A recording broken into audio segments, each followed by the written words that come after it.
For let this mind be in you, which was also in Messiah, who, being the essence of Yahuwah, consider it not theft to be the same as Yahuwah, yet empty himself, taking the form of a servant, and came to be in the likeness of men. In the likeness of men. And having been perceived in the form of a man, he humbled himself and became obedient to death. Death, even of a stake.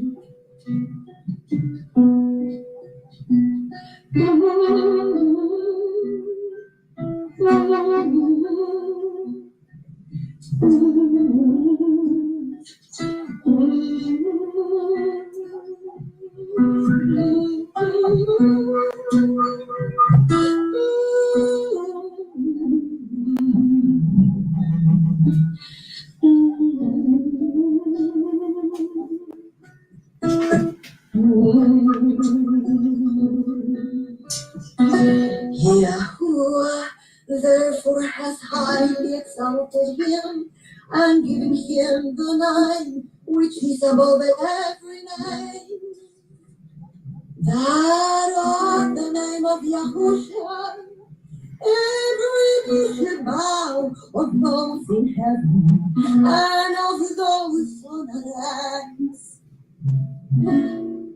and of those under the earth. And every tongue should confess that Yahuwah is Yahusha Mashiach, to the esteem of Yahuwah.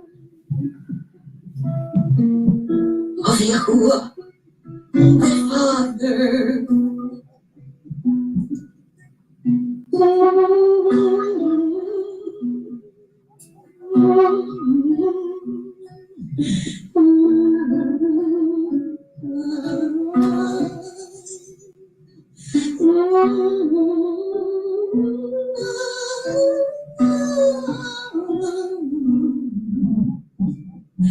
To the esteem of Yahuwah, the Father.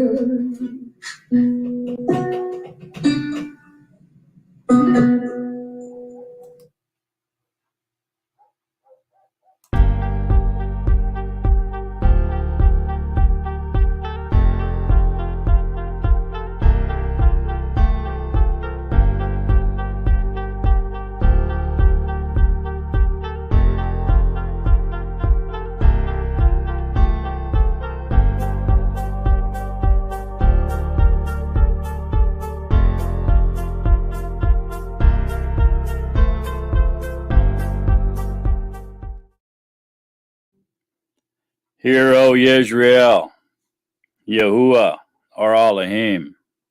Yahuwah is one. You shall love Yahuwah your Elohim with all your heart and with all your being and with all your might. And these words which I am commanding you today shall be in your heart, and you shall impress them upon your children, and shall speak of them when you sit in your house, and when you walk by the way, and when you lie down, and when you rise up, and shall bind them as a sign on your hand, and they shall be as frontlets between your eyes. And you shall write them on the doorpost of your house and on your gates. And the second is like it. You shall love your neighbor as yourself. Hallelujah. Hallelujah. Ooh-ah.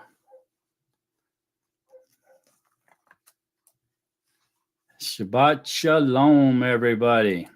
Glad you're all here. I want to tone this down just a tad so I'm not too loud. There we go. And been a busy week for us anyway. And it's also seemed like it's been a very long week, strangely.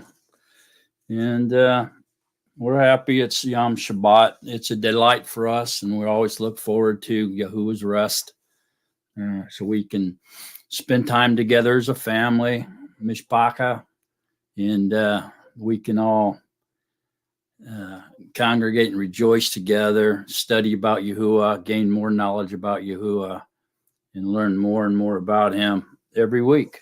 And that's the goal, is to get to know our creator, our husband, our maker, our judge, our lawgiver, our deliverer, our everything, best we can. Okay, so got a pretty interesting study this evening that Yahuwah had kind of showed me, and was talking to me about it, and I was studying and listening to him as much as possible about this. And so I'd like to share it with y'all. Interestingly, when we read the Shema at opening here, it said it is a sign. And that's kind of like what we're going to be talking about this evening, are signs. And so that's kind of a cool thing. I thought I really didn't even realize that till I was reading it. But yeah, it says in there that it's a sign. So very interesting. Then shall bind them as a sign on your hand. So pretty amazing, really, a sign on your forehead and on your hand. Okay, so we won't get off on that tangent, but it is a coincidence, to say the least. So yeah, good study, great study this evening we're going to have. So we're going to get started. It shouldn't be too long of a one, but you know how that goes. If Yahuwah has his own timeline, so we're just serving him and going along for the ride. So before we get started, let me just say hello to a few people here, and then we'll get moving on this. Sandra Brunston, Sister Sandra, glad you're here. Stephen Curran, glad to see you here, brother. Sister Peggy Russell, glad you're here. Raul, glad you're here, brother. Y'all doing a lot of talking there about a bunch of things here, aren't you? Lou, brother Lou, glad you're here. Sister Phyllis, glad you're here. Brother Phil, Dickie, glad you're here. Matthew 5, 17 and 18, glad you're here. Kate Connell, glad you're here, sister. In a little while, glad you're here. Yeah, I would think that one would sound just a little bit familiar to most of us, that opening song. Isaiah Diaz from El Paso. How you doing, brother? Glad you're here, man. Dave Messenger, glad you're here, brother. Glad to see you here, Dave.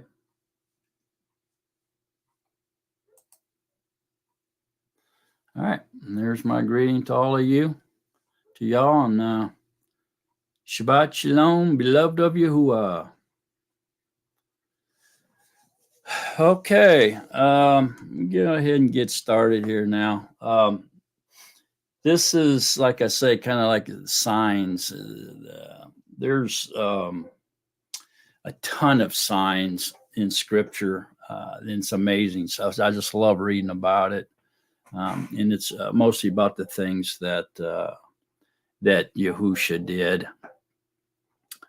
And but what a lot of people kind of miss on that is they don't understand that these signs or works, you can call them works or signs or miracles if you want, that Yahusha did, were given to us so that we could understand who he is. That was the main reason for them. And he was also vocally expressed who he was. He declared who he was, but these signs accompanied him around where he traveled in order so that people would, without a shadow of a doubt, would understand who he was saying he is. And even beyond his words. So if you didn't believe his word, if you doubted his word, at least the signs that he was doing would convince people that he was in fact who he said he was. So these signs are throughout scriptures, and scriptures tells us that there were a lot of them. Okay, he did a lot of things. He said a lot of things. He did a lot of signs, a lot of miracles. Scripture suggests that more than if all of them were written down, then not even the world could contain the books. And so, man, that had to be millions of things. I mean, maybe even billions of things that he did while he was here. It's really phenomenal on that scope. And we'll show it to you later. But the one thing I want to focus on is in John mostly, because Yehukanan saw a lot of these signs, and he was with Yahusha a lot. And so he got to see a lot of these signs, but he only chose 7. He wrote about 7 specific signs or works of Yahusha in order for everyone who would listen to his testimony would be able to believe in Yahusha and who he is, when he came, who he said he was, and that's who he is. So John picked out these 7, now more than likely under the influence of the Ruach HaKodesh for sure, because it's an amazing thing when we look at it, and we're going to get deep into it, that we see these 7 signs collaborating with the 7 days of the week, the creation week, and then there is an 8th sign that takes us into the eternal reign, which is amazing in itself. So we get the 7 millenniums and then the 8th day, or 8th millennium, if you will, which is the eternal reign through these 7 signs that was chosen by Yehukanan to share with us in his writings, in his memoirs. So very interesting study here. I'll try to remember to point these things out to you as we go through it. Sometimes we get caught up in the moment, and I leave things out, but we'll try my best to keep on track here, because it's really kind of important to understand this. I think most people don't really ever see this.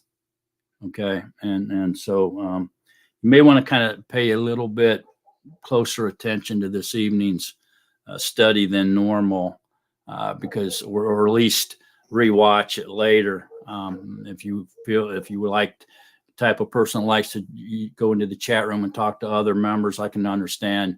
Not seeing your brothers and sisters for a week, you're anxious to talk with them, and or even visitors and share. But that's fine too. But I really urge everyone to rewatch this study later on, maybe tomorrow or something, while you're resting on Yom Shabbat or something, or whenever you have a chance, because it is that important of a study, I think. So let's start off here in Matthew 9. Matthew 9. And I just want to show you a few things here before we get deep into this study. So Matthew 9, probably 1 through 8, we'll just say. And this is just something I'm going to bring up, show you right off the get-go here, and then we'll get into a little bit more of this, and then I want to get into the heart of the study. Okay, so bear with me here for a few minutes.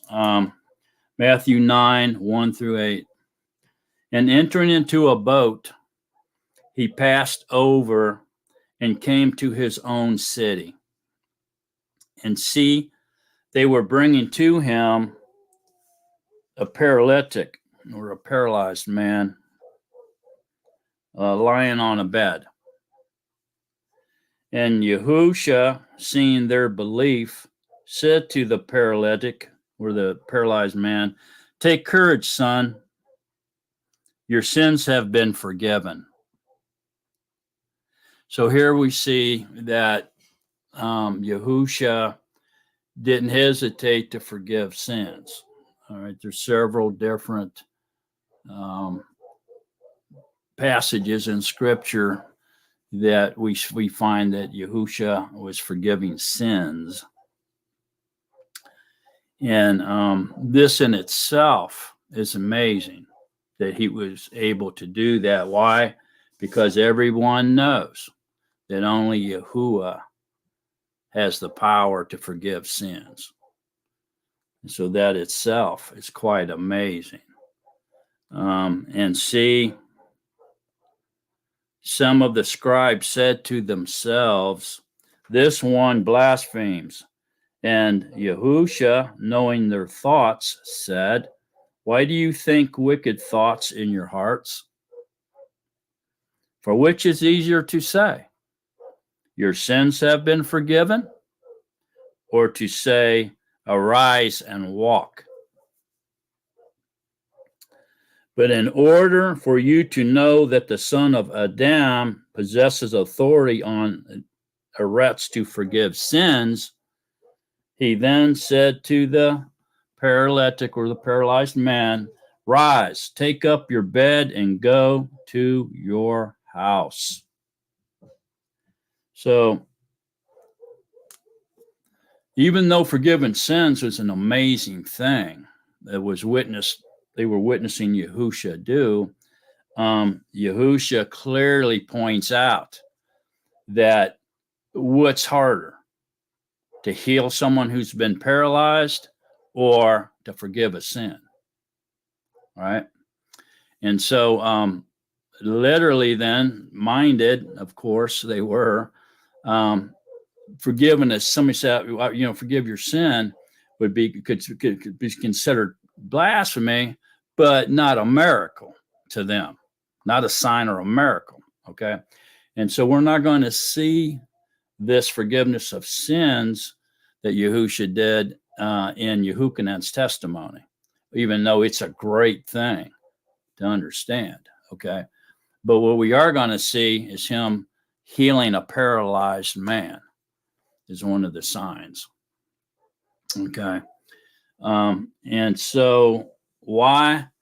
Because this is the kind of miracle or sign that the human mind can see and realize there has to be something special about him in order to cause this crippled man, this person that's paralyzed, to get up and walk. like he's normal. Okay, you see what I'm saying?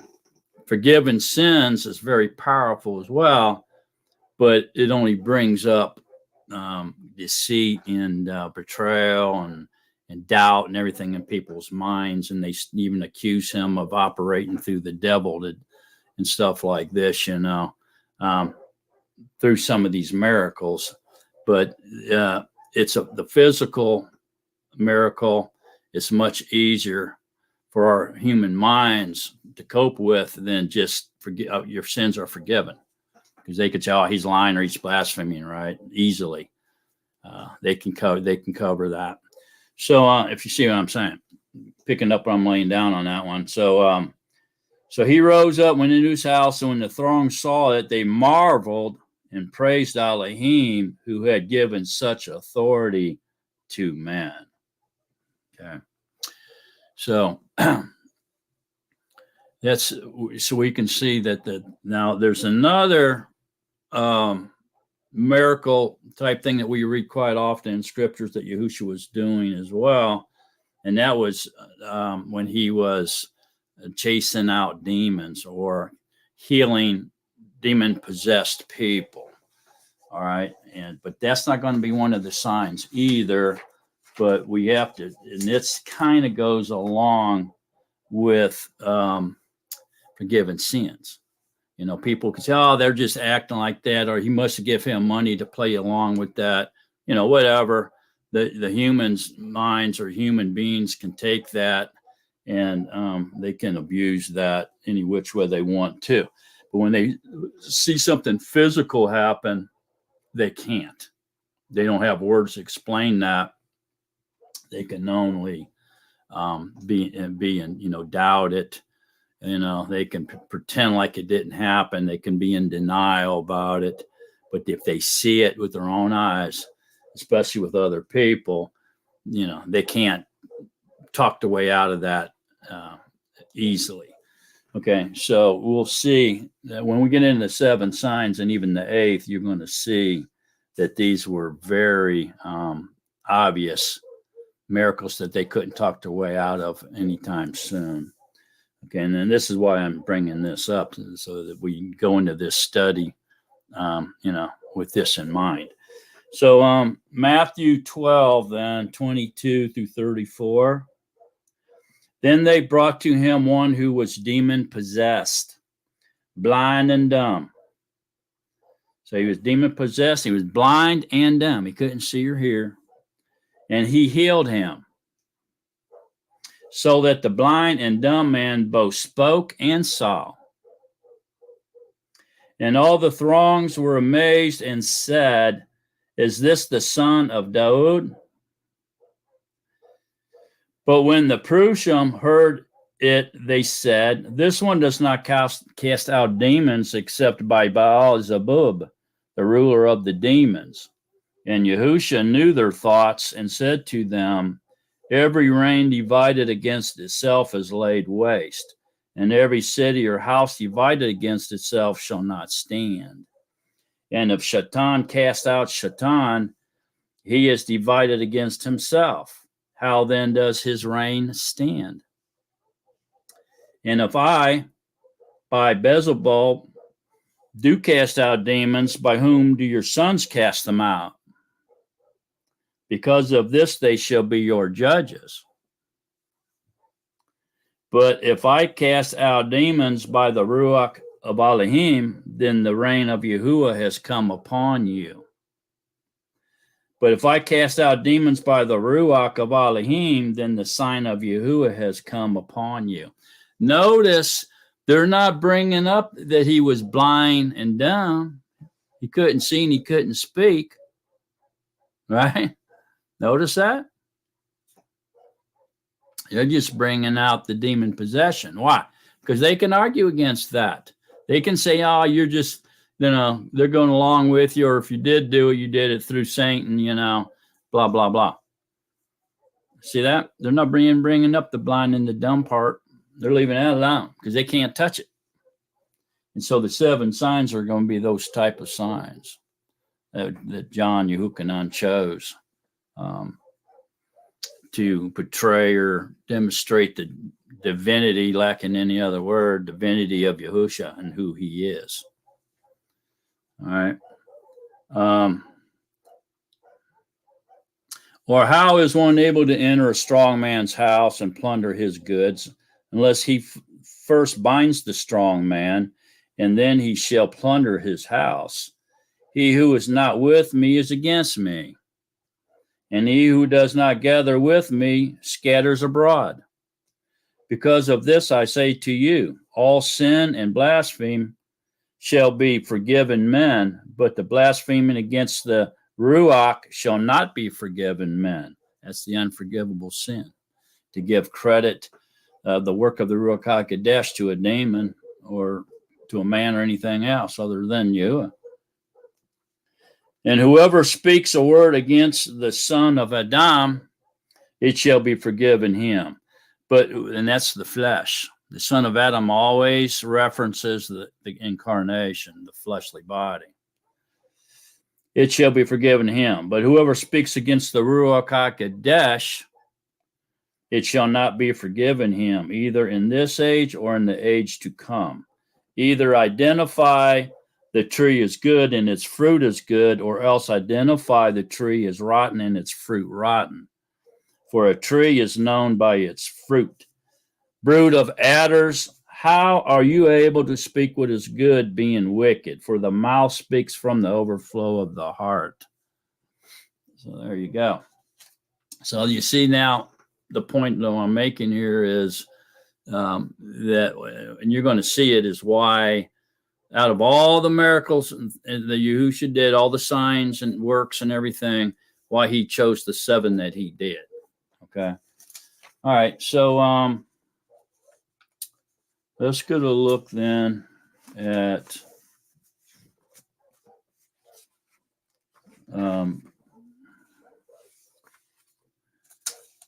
it's probably the same here in Luke 11,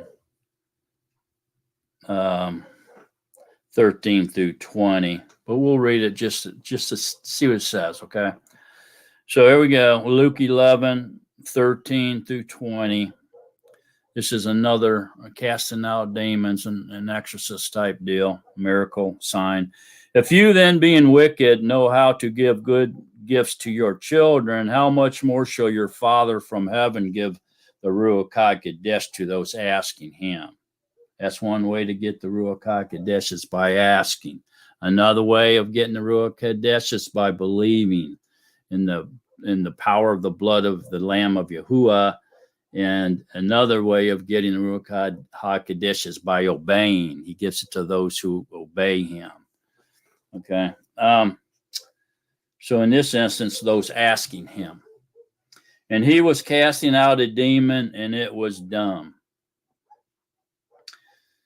Had gone out, and it was dumb. And it came to be, when the demon had gone out, that the dumb spoke. And the crowds marveled. But some of them said, he cast out demons by Beelzebul, the ruler of the demons. And others trying him were asking from him a sign from heaven. They wanted a sign from heaven. And he, knowing their thoughts, said to them, every reign divided against itself is laid waste, and a house divided against a house falls. So if Satan also is divided against himself, how shall his reign stand? Because you say, I cast out demons by Beelzebub, the Lord of the flies. Now, if I cast out demons by Beelzebub, by whom do your sons cast them out? Because of this they shall be your judges. But if I cast out demons by the finger of Elohim, then the reign of Yahuwah has come upon you. So there it is again. See, so they're able to do this argument against casting out these demons or even forgiving sins. But notice again, there was no mention of him healing his eyeballs where he could see and he could speak. All right. Now, let me show you here kind of what I'm talking about here just a little bit more. And we can turn to John, Yahuchanan 20, 30 and 31. Yahuchanan chapter 20, 30 and 31.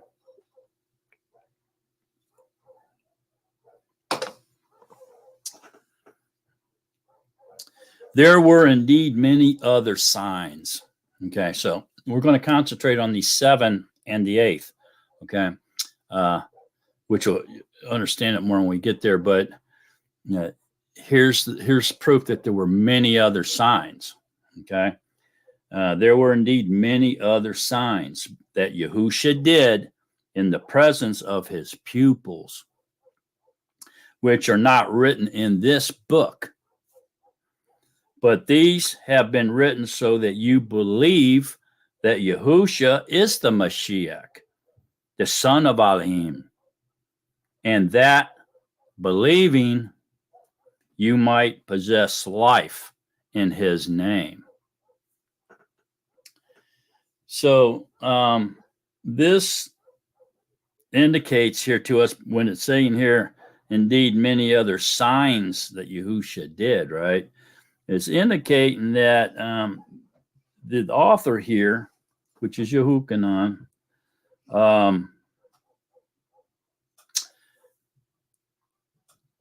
chose the 7 signs, all right, in order to reveal the divinity of who Yahusha is. These 7 signs we're getting ready to do. So since there were many other signs, then that kind of proves that they handpicked these 7. See what I'm saying? It also proves, since these many other signs are not written in this book, that Yahusha or Yahuwah is not restricted or contained or within the pages of the covers of this book. There's many, many other things he did outside that's not written into here. So we can't say, well, if it's not written in scriptures, you can't say that. Oh, yes, you can. If the Ruach HaKodesh revealed it, then it's ours to share. Only the hidden things belong to Yahuwah. You don't have to believe someone, I suppose. That's your choice. But then you're kind of acting like these doubters that Yahusha had to deal with, right? Okay, so it's just an excuse people use, and especially when they like to quarrel or strive with you in order to make you look bad. Show it to me. Show where it's written. Show me where that's written. Well, Yahusha revealed that to me secretly. Oh, that's bull crap. Show where it's written. I ain't gonna believe it. Well, here it says, indeed, many other signs that Yahusha did in the presence of the pupils, which are not written in this book. Wow. Cannot restrict, contain, trap Yahuwah within the covers of this canonized book. You just can't do it. And if you do it, you're wrong. You're wrong. So look over here at Yahuchanan 21:35. Now there's much else that Yahusha did. If every one of them were written down, I think that the world itself would not contain the written books. Amen. All right, so here we go. Much, much more information or signs, wonders, miracles, works, words that Yahusha did. It's not written down here. And if it was, the world itself couldn't contain the books of all the things that Yahusha did and said. Okay, that's a big uh-oh for everybody, right? Uh-oh, better watch what I say. So much more was done by Yahusha outside of the covers of the scriptures, or this canonized list that was canonized by the Romans here. Okay. But very interestingly, we are about to discover that only 7 signs or works, miracles, what you want to call them, were chosen to be revealed to those who read this book. And there's a reason that those 7 were chosen. Okay. Yes, they represent the 7 days of creation, and there is an 8th that represents the eternal reign. Okay. But there's even deeper stuff here. We're going to get into it. I just want y'all to see this. So we're not restricting Yahuwah in any way, shape, or form by saying that Yehukanan only mentioned 7 signs to prove Yahusha's divinity or his identity, if you will. Okay, so we're acknowledging that there's many, many other signs that he did. There is much, much more things that Yahusha did that's not written down in here. And if they were, the world, all the books in the world couldn't contain them. It's important to acknowledge his omnipotence, his omniscience, and his omniscience, his greatness, his awesomeness, his magnitude, how big and powerful he is beyond our mind's ability to digest it. So that we be careful with this thing right here. It's one of the things you got to be real careful with. All right. Okay. So, with that said, let's go over to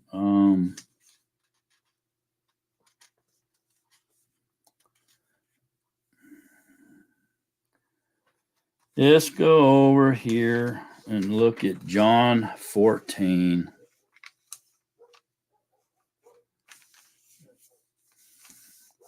I want to read John 14 and John 10 just so to get us our minds on track, get us on the right path to where we want to be, thinking with our exegesis mindsets, okay? And then we're going to get into this deeply into these signs. So stick around and don't miss it. It's going to be very powerful. But I need to read, we need to read Yehukanan 14 and Yehukanan 10 to set the stage. Okay, so here we go. Yehukanan 14. Let not your heart be troubled. Believe in Elohim. Believe also in me. In my Father's house are many rooms, and if not, I would have told you. I go to prepare a place for you. And if I go and prepare a place for you, I shall come again and receive you to myself, that where I am, you might be too. And where I go, you know, and the way you know. Thomas said to him, Master, we do not know where you are going, and how are we able to know the way? Yahusha said to him, I am the way, and the truth, and the life. No one comes to the Father except through me. If you have known me, you would have known my Father too. From now on, you know him and have seen him.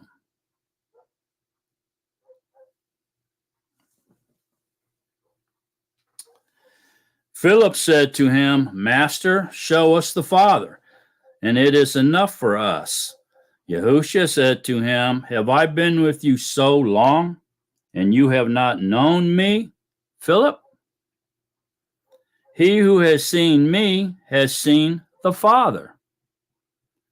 And how do you say, Show us the Father?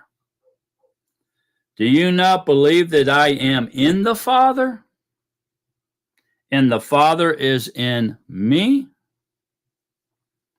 The words that I speak to you, I do not speak from myself, but the Father who stays in me does his works. So the Father and staying in him is the one doing the works. Believe me that I am in the Father and the Father in me. Otherwise, believe me because of the works themselves. So here Yahusha is saying that the Father is the one doing the works.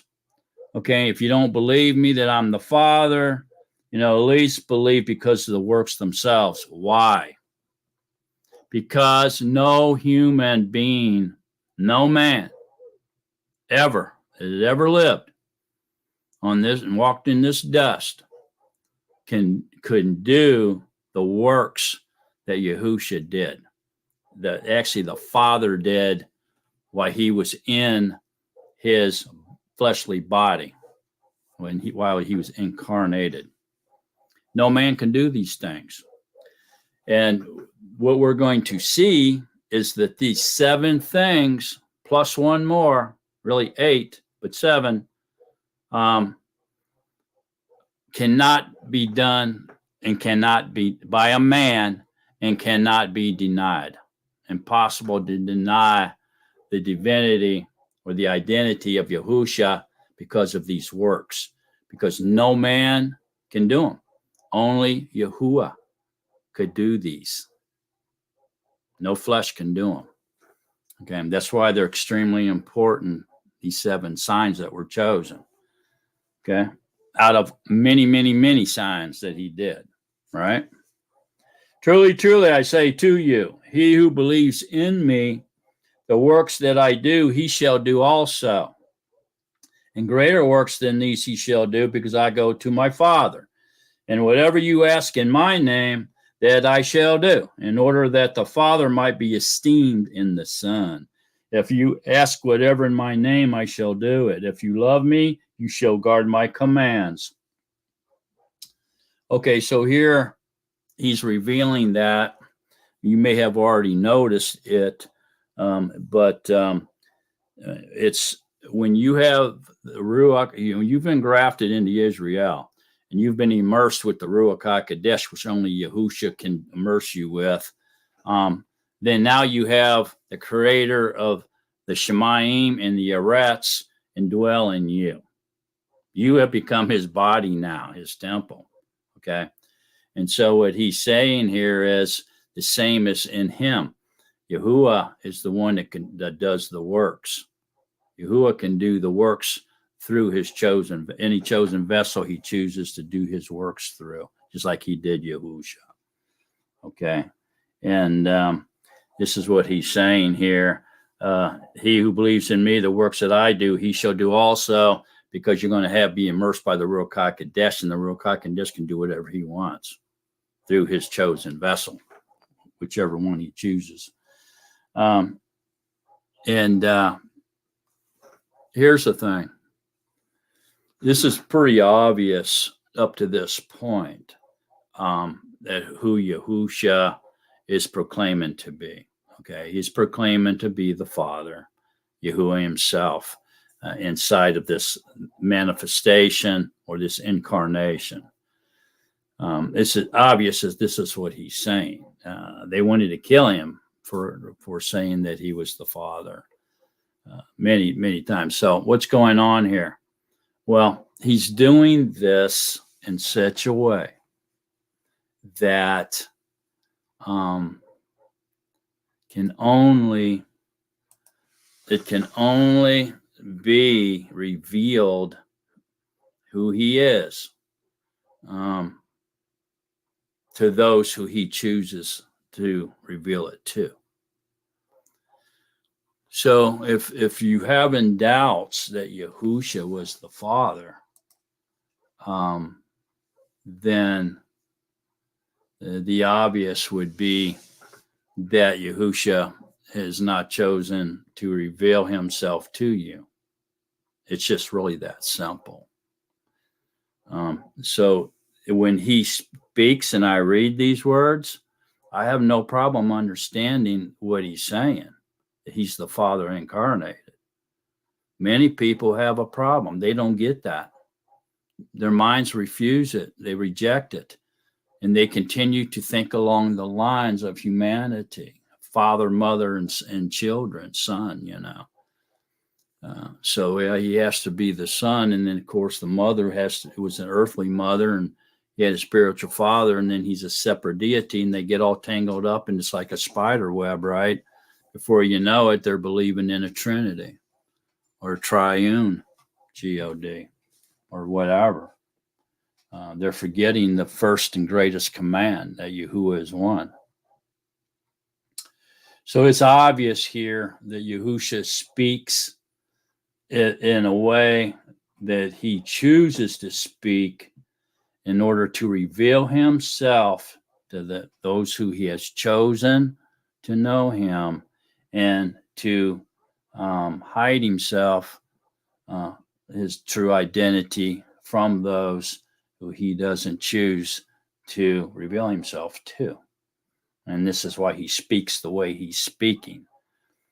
Also, he's speaking this way in order that the human mind, the fleshly mind, can grasp it, obviously, but even farther, deeper than that, okay, he's allowing the fleshly mind to see why he's talking this way. And that is to reveal it to those who he wants to reveal his identity to, and to hide his identity from those who he doesn't want to know who he is. It's just that simple. I have no problem understanding what he's saying.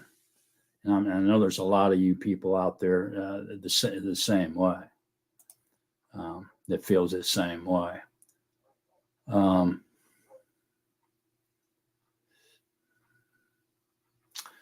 Okay, so my son wrote a letter, sent me this little letter. I'm not going to read the whole thing to you, but I'm going to read just a little bit of it to you, because he's a whole lot smarter than I am. So maybe you can pick up what he's laying down here, maybe to help you out a little bit. But it goes something like this. I'm just going to read partial. When you see Yahusha making statements like these, like, my father and that kind of stuff, like these, he is taking advantage of his Yehudai theological language, or his Hebraic language, and manipulating it in such as a way as to keep some truths hidden from some, while revealing some truths to others. This is often called parabolic language, which by design was intended to veil meanings from those not meant to understand, while revealing facts to those meant to gain understanding. Now, I'll stop right there. So I hope that helped clarify what I was saying. All right, so let's continue on with this. And whatever you ask in my name, that I shall do, in order that the Father might be esteemed in the Son. If you ask whatever in my name, I shall do it. And if you love me, you shall guard my commands. That's huge. That's powerful stuff right there. And I shall ask the Father, and he shall give you another helper to stay with you forever, the Ruach of the truth, whom the world is unable to receive. See that? The world is unable to receive. So, let me tell you something kind of interesting here real quick. When you go into the world and you're dealing with worldly matters, with worldly people, don't be surprised if they ask you, what are you doing here? Why are you here? Because the people of the world hears the world because they're of the world. They don't hear us, but they can identify us just like we can identify them. You know, you see somebody, you say, "Ooh, he's in the camp of darkness." I can tell, right? Because he's of the world, right? It's all about the world, money, possessions, positions, wealth, you know, all this kind of stuff, right? So you say, "Oh, yeah, he's of the world." Well, they can identify you just as easily. So don't be surprised. They say, "What are you doing here? Why are you here? You're out of your realm, buddy. This is the camp of darkness. You belong over in the camp of light. Get out of here." You may even look like you glow to them. You may look like a light to them. So just keep that in mind while you're out there. And so the Ruach of truth, whom the world is unable to receive, so they can't understand this stuff. They can only see it literal, even if they even take the time to read it. Most of the time, they're just believing what the false prophets or their false teachers have taught them. They haven't even took the time to reference it, look it up, and decide for themselves. They just believe what the false teacher says. I ain't got time for that. Pastor Joe went to college. He's got a certificate. He knows what he's doing. I'll just listen to him. And they don't even bother with it. Because it does not see him or know him. See that? Is unable to receive because it does not see him or know him. But you know him, for he stays with you and shall be in you. I shall not leave you orphans. I am coming to you. This is a huge indicator and a revealing that if you're not going to leave us orphans, that he's our Father. That's pretty boldly projected here by Yahusha, but most fail to see that or hear that. Because why? Because they're of the world. Yet a little while, and the world no longer sees me, but you shall see me, because I live, and you shall live. Ruach HaKodesh.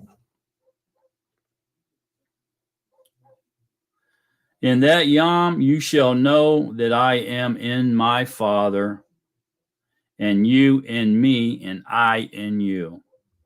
He who possesses my commands and guards them, it is he who loves me, and he who loves me shall be loved by my Father, and I shall love him and manifest myself to him.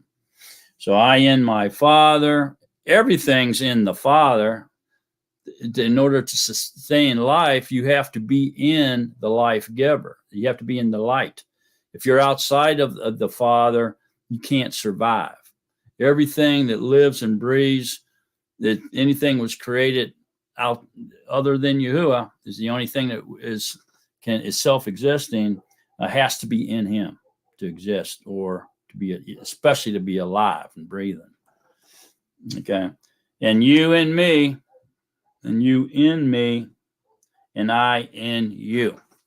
Okay, speaking of the Father. So you see that? So he's saying he's the Father. You're going to be in him, and he in you. It's just like the Father. You're in the Father, and the Father's in you. If he's immersed, if you've been immersed with the Ruach HaKodesh, he's in you. Everybody's in Yahuwah, and he gives them the breath of life, or they wouldn't be able to sustain. They wouldn't be able to live. Even the evil, what we perceive as evil, or darkness, is in him. Otherwise, they couldn't survive. But there really is no true darkness.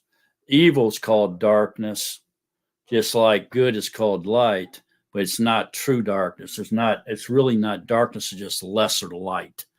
Haven't you ever noticed that even wicked people, there's something about criminals, we'll just say, call them criminals, we're all criminals, we'll just say, that you like?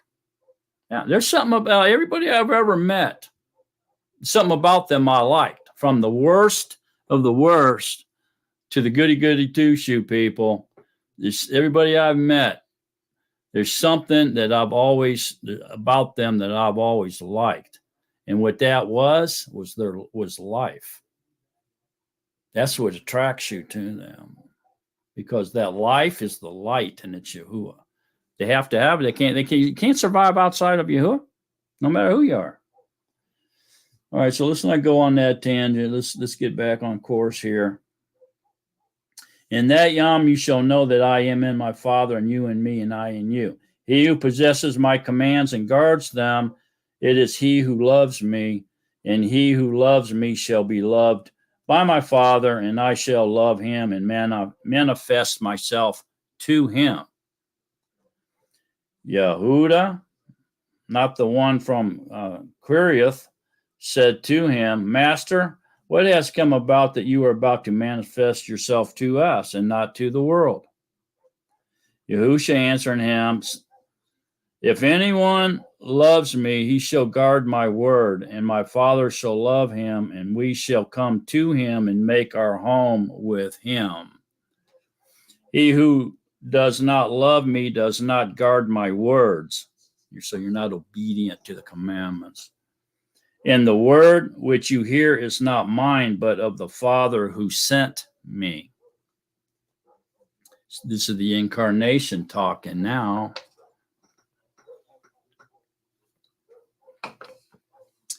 These words which I have spoken to you while still with you. But the Paracleta, the Ruach HaKodesh, whom the Father shall send in my name. So the Ruach HaKodesh's name is Yahusha.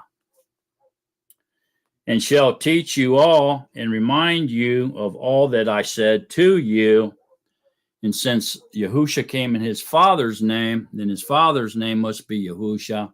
And here he has revealed that the Ruach HaKodesh will be sent in his name, which is also Yahusha. So all three of their names are Yahusha. Why? Because all three are the one true loving Yahuwah. That's why. He's just playing different roles. You see, Yahuwah plays both roles. He plays the Father and he plays the Son role. He doesn't give his esteem to anyone else.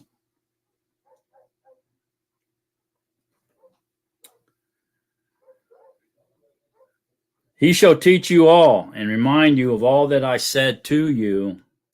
Peace I leave with you, my peace I give to you. I do not give to you as the world gives. Do not let your heart be troubled, neither let it be afraid. You heard that I said to you, I am going away and I am coming to you. If you did love me, you would have rejoiced that I said, I am going to the Father, for my Father is greater than I. And now I have told you before it takes place, that when it does take place, you shall believe. I shall no longer talk much with you, for the ruler of this world is coming, and he possesses nothing at all in me. But in order for the world to know that I love the Father, and that as the Father commanded me, so I am doing. Rise up, let us go from here. Okay, so yeah, the Father is what he's saying is the Father is greater. So he's the Father incarnated. He came to as the deliverer of his people, but then he's going to go back into the Shemayim, be back to what he was before he was sent by the Father, which is the firstborn of all creation, be the spiritual messenger or body of Yahuwah that he created day one, firstborn of all creation. He's going to go back into that because the Father's omnipotent. He's everywhere at once. He doesn't have to leave one place to go to another. He's already there. And and so the appearance of him being contained on the earth and being sacrificed is just an appearance. Okay. And then when he reveals who he is, then we can see beyond that restriction. We can remove the restriction, and we can relate because we can understand and see the omnipotence of Yahuwah and what he's capable of doing. So the incarnation, the Lamb of Yahuwah, the sacrifice was restricted. Incarnation, when it was incarnated, and it just came to die and to bleed as a sacrifice. But when he went back into being his spiritual body, the firstborn of all creation, the Word, then he was back and joined with Yahuwah and omnipotent in his full omnipotence. There was no restriction, and he says, "I'm coming back. You should be happy when I say I'm going away, because then I can leave this restricted body, this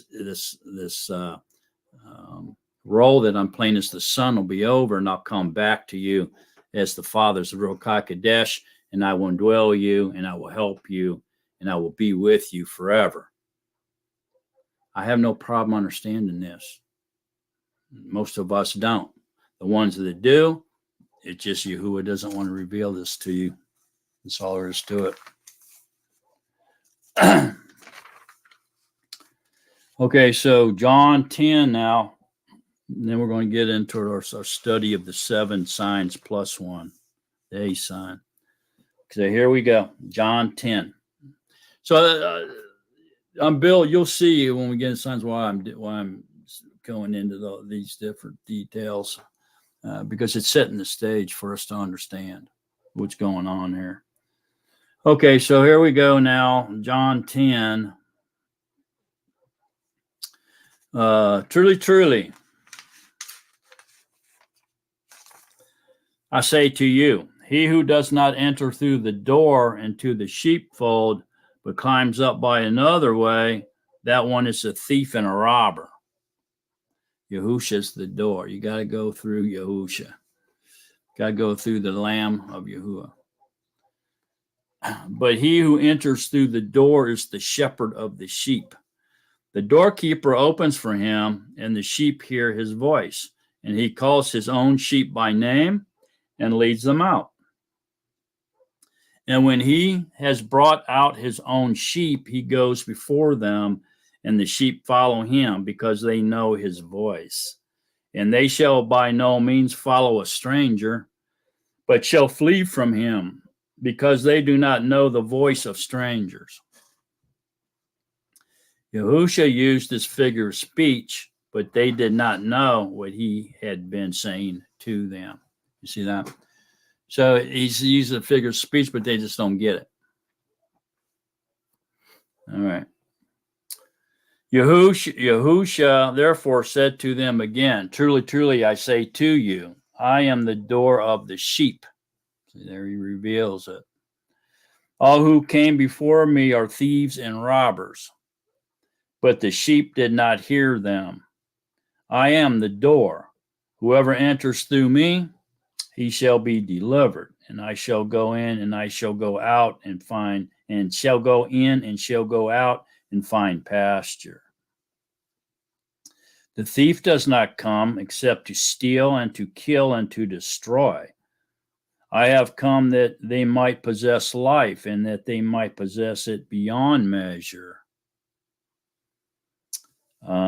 So the thief here is the devil's activity.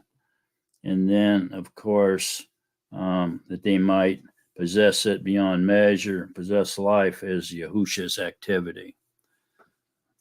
I am the good shepherd. The good shepherd lays down his life for the sheep, but the hiring and not being a shepherd, one who does not own the sheep, sees the wolf coming and leaves the sheep and flees.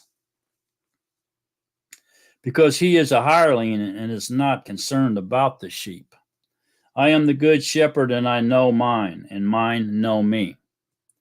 Even as the Father knows me, and I know the Father. And I lay down my life for the sheep. And other sheep I have which are not of this fold. I have to bring them as well. And they shall hear my voice, and there shall be one flock and one shepherd. So there's other flock beyond his chosen, his election, the bride. Because of this, the Father loves me, because I laid down my life in order to receive it again. No one takes it from me, but I lay it down of myself. I have the authority to lay it down, and I have authority to receive it again. This command I have received from my Father. So here, no one's responsible for the death of Yahusha, not the Romans, not the Jews, not the sinners, not anybody. He chose to lay down his life. If he didn't want to, nobody could have touched him. Again, there came a division among the Yehudim because of these words, and many of them said, "He has a demon and is mad. Why do you listen to him?" Others said, "That's boy, that kind of hits at home. Kind of hits you in the heart, because people say these kind of things about us all the time. You got a demon. They're mad. They're nuts. That Hebrew they're talking, that ain't right. That's wrong. That true name they're using, that's not correct. They don't know what they're talking about. On and on and on, right? The world, the false prophets want to point at you and say you're a liar, when in fact they're the liar. So I can relate to this deeply, what Yahusha was feeling here. And so therefore I know that he can relate deeply to how I feel, because he felt the same things. So this is really interesting. Others said, "These are not the words of one possessed by a demon. Is a demon able to open the eyes of the blind?" Aha. So there's a good positive thing of a sign, is that if you open the eyes of a blind man, okay, no, a demon can't do that. A human cannot do that. The only one that can perform that sign or miracle or works is Yahuwah. It's pretty clear. Is a demon able to open the eyes of the blind? Apparently, the answer is no, they cannot. It can only be done by Yahuwah. No man can do it. No flesh can do it. No demon. It has to be only Yahuwah possesses that type of power. At that time, the Chanukah came to be in Jerusalem, and it was winter. And Yahusha was walking in the Kadesh place, which would have been the Temple Mount, in the porch of Shalamuth. So the Yehudim surrounded him and said to him, "How long do you keep us in suspense? If you are the Mashiach, say to us plainly." Yahusha said to them, "I have told you, and you do not believe. The works, there it is, the works or the signs that I do in my Father's name, they bear witness concerning me." So what did Yahusha mean by that? He's saying that only Yahuwah can do these signs, these works that I'm doing. They bear witness that I am the Father, that I am Yahuwah. These works, these signs bear witness of that. And that is exactly what he is proclaiming to be, is the Father. But you do not believe because you are not of my sheep. Ooh. As I said to you, my sheep hear my voice, and I know them, and they follow me. And I give them everlasting life, and they shall by no means ever perish, and no one shall snatch them out of my hand. My Father who has given them to me is greater than all, and no one is able to snatch them out of my Father's hand. I and my Father are one. Not one-minded, not in sync, okay? Not equal in power, but one, as in the one true living Yahuwah, playing different roles pertaining to his people, such as the Father and the Son. Those are just roles being played by Yahuwah. He plays both those roles. He's both. Don't forget, he's omnipotent. So he's everywhere at once. You can't go deep enough into the ocean to hide from him. You can't go up far up into the universe on a rocket far out of the galaxy to get away from him. He's there. You can't go anywhere to get away from him. He's everywhere at once, all the time.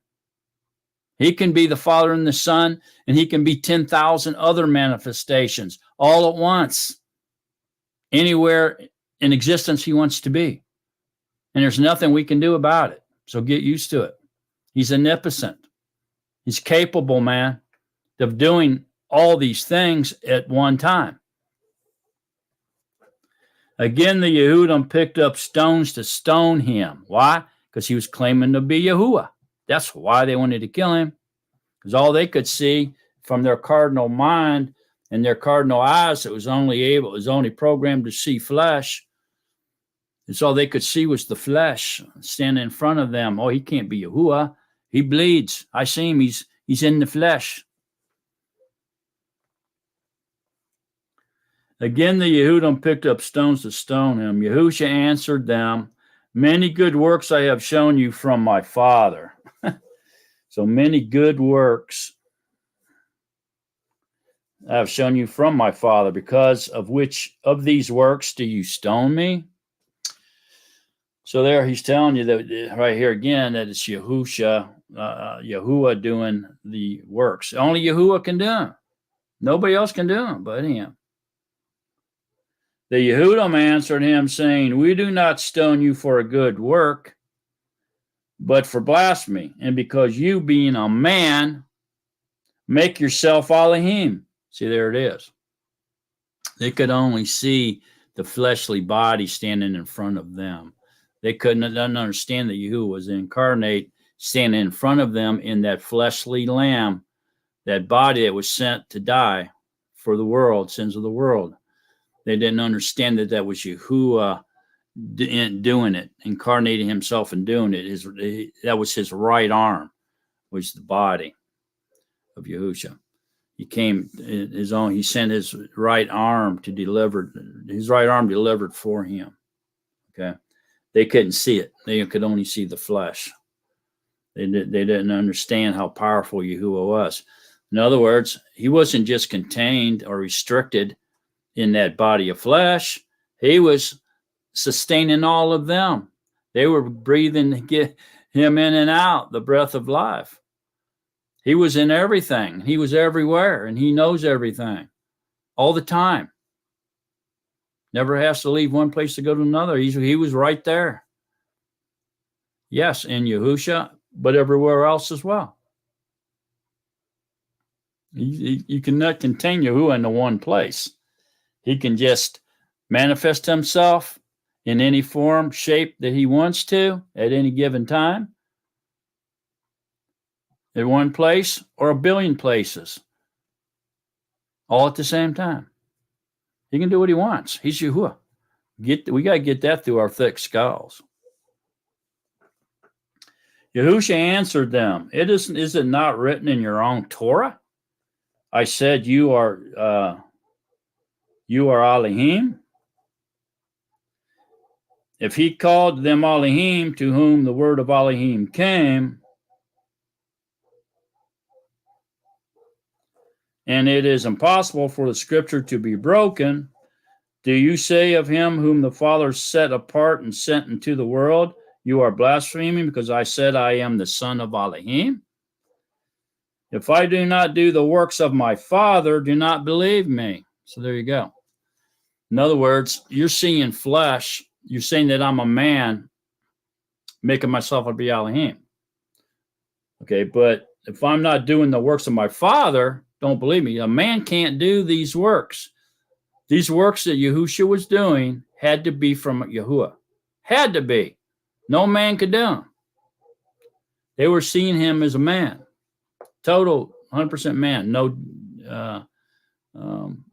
ruach, no divinity, nothing. Just a man. Just a plain man like me and you. So how they were seeing him. But if I do, though you do not believe me, believe the works. so that you know and believe that the Father is in me and I in the Father.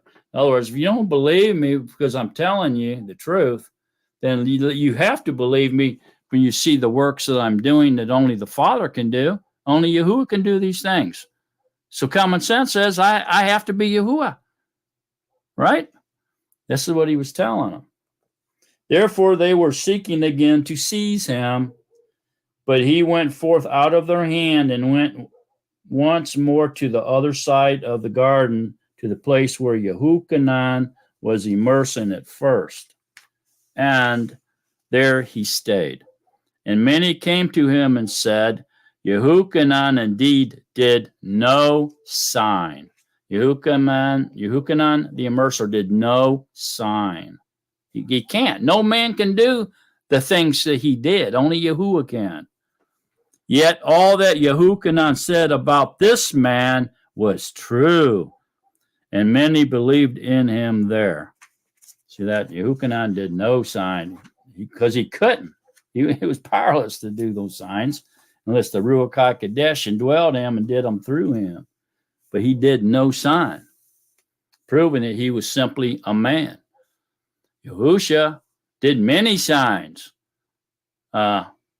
works of the Father that only Yahuwah could do. No man can do these things. These are miracles. This is beyond human ability. So these things can only be done by Yahuwah. Okay, so now let's get into it. I hope we all see there now where this is all leading to. So here in the book of Yahuchanan, we have 7 signs. They pretty much go from John Yahuchanan 2:1 to Yahuchanan 11:44. Some, suggest that they go a little bit longer, but that's pretty much the sum of it, So the very first sign then that Yahusha did in order to identify himself and who he is,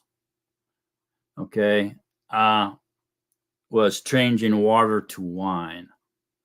So why? Well, there was several reasons for it. Okay, the water representing the conversion of someone from a Gentile, we'll just say, to a Yehudi through water, through the rebirth process.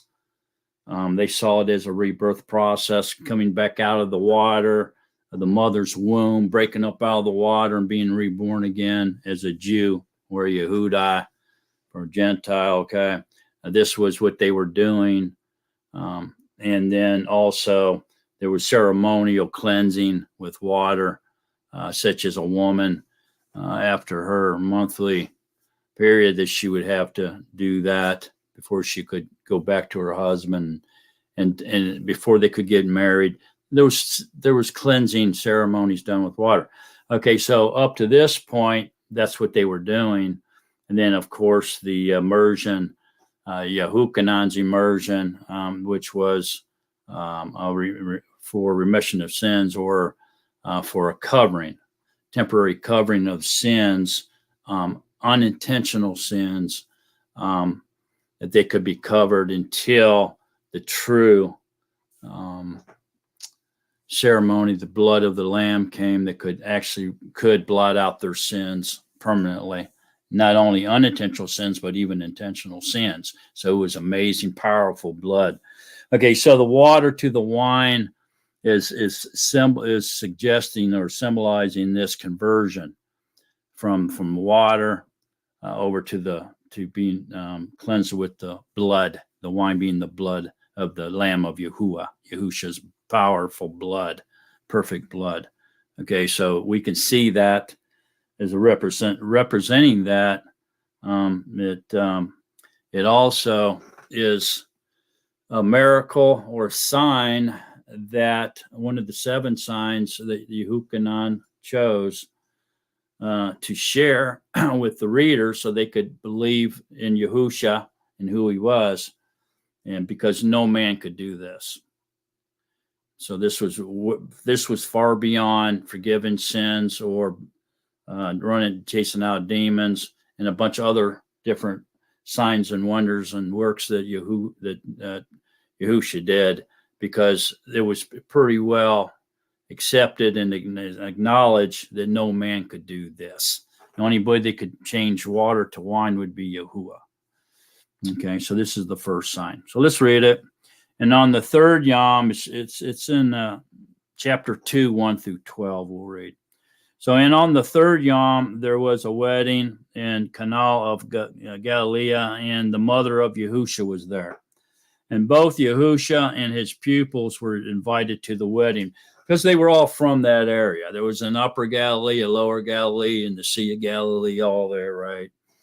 He was from Nazareth, which had been the lower Galilee area. But they were all from there. So apparently this was a family that they knew, and that's why they were there.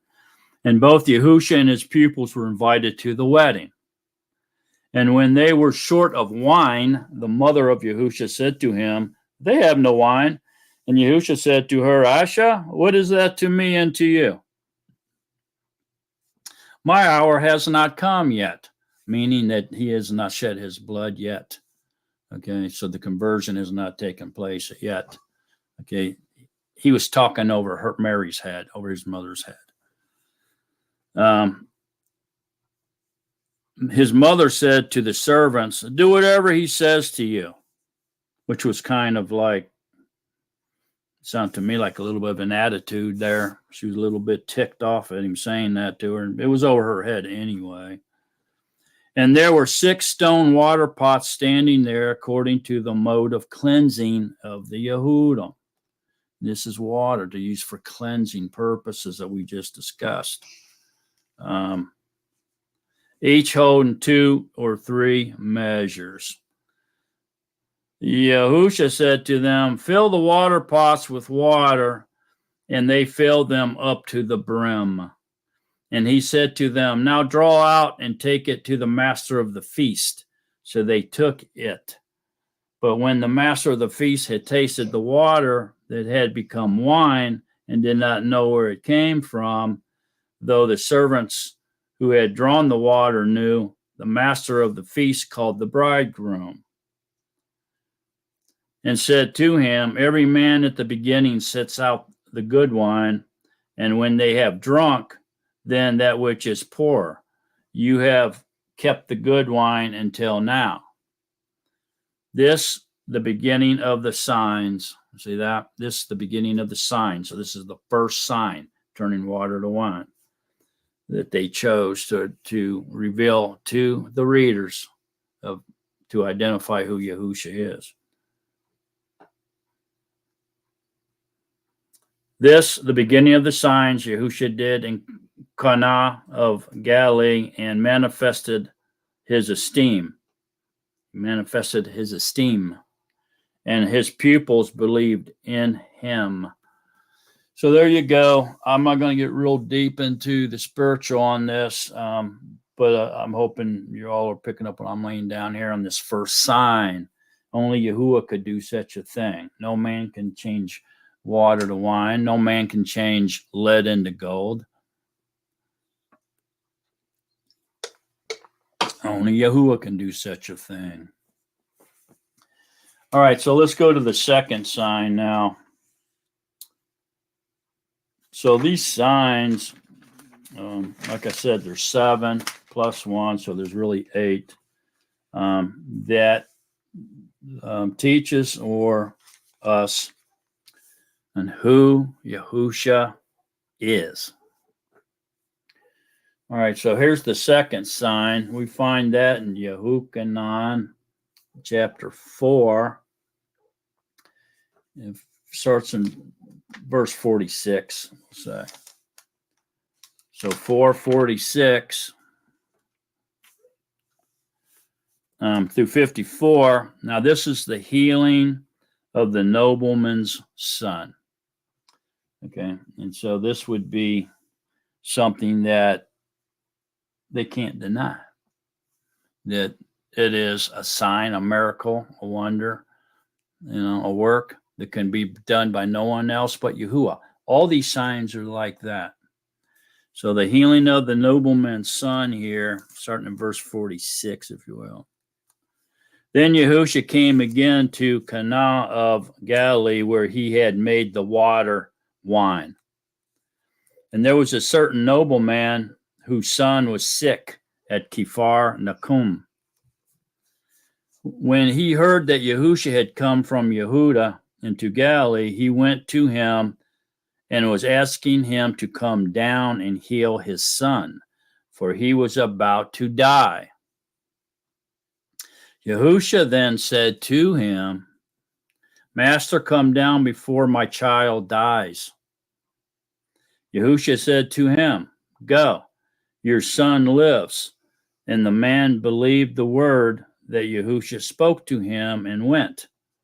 And while he was going down, his servants met him and reported, saying, Your son lives. He then asked from them the hour in which he became better. And they said to him, Yesterday at the 7th hour, the inflammation left him. So this is the second sign. Then the father knew that it was at the same hour in which Yahusha said to him, Your son lives. And he himself believed in all his household. Again, this was the second sign Yahusha did when he had come from Yehuda into Galilee. So there you go. That's the second sign. He healed this man's son from a distance, and he lives.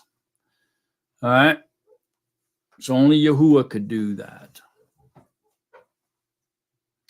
So the third sign then is found over here in Yehukanan 5, 1 through 21. This is the healing of the man at the pool. And the healing of the man at the pool. So let's look at John 5, 1 through 21 here. After this, there was a festival of the Yehudim, and Yahusha went up to Jerusalem. And in Jerusalem, at the sheep gate, there is a pool, which is called in Hebrew Beth Sapha, having 5 porches. In these were lying a great number of those who were sick, blind, crippled, paralyzed, waiting for the stirring of the water. For a messenger was going down at a certain time into the pool and was stirring the water. Whoever stepped in first, then, after the stirring of the water, became well of whatever disease he had. And a certain man was there who had a sickness for 38 years. When Yahusha saw him lying there, and knowing that he already had been a long time, he said to him, Do you wish to become well?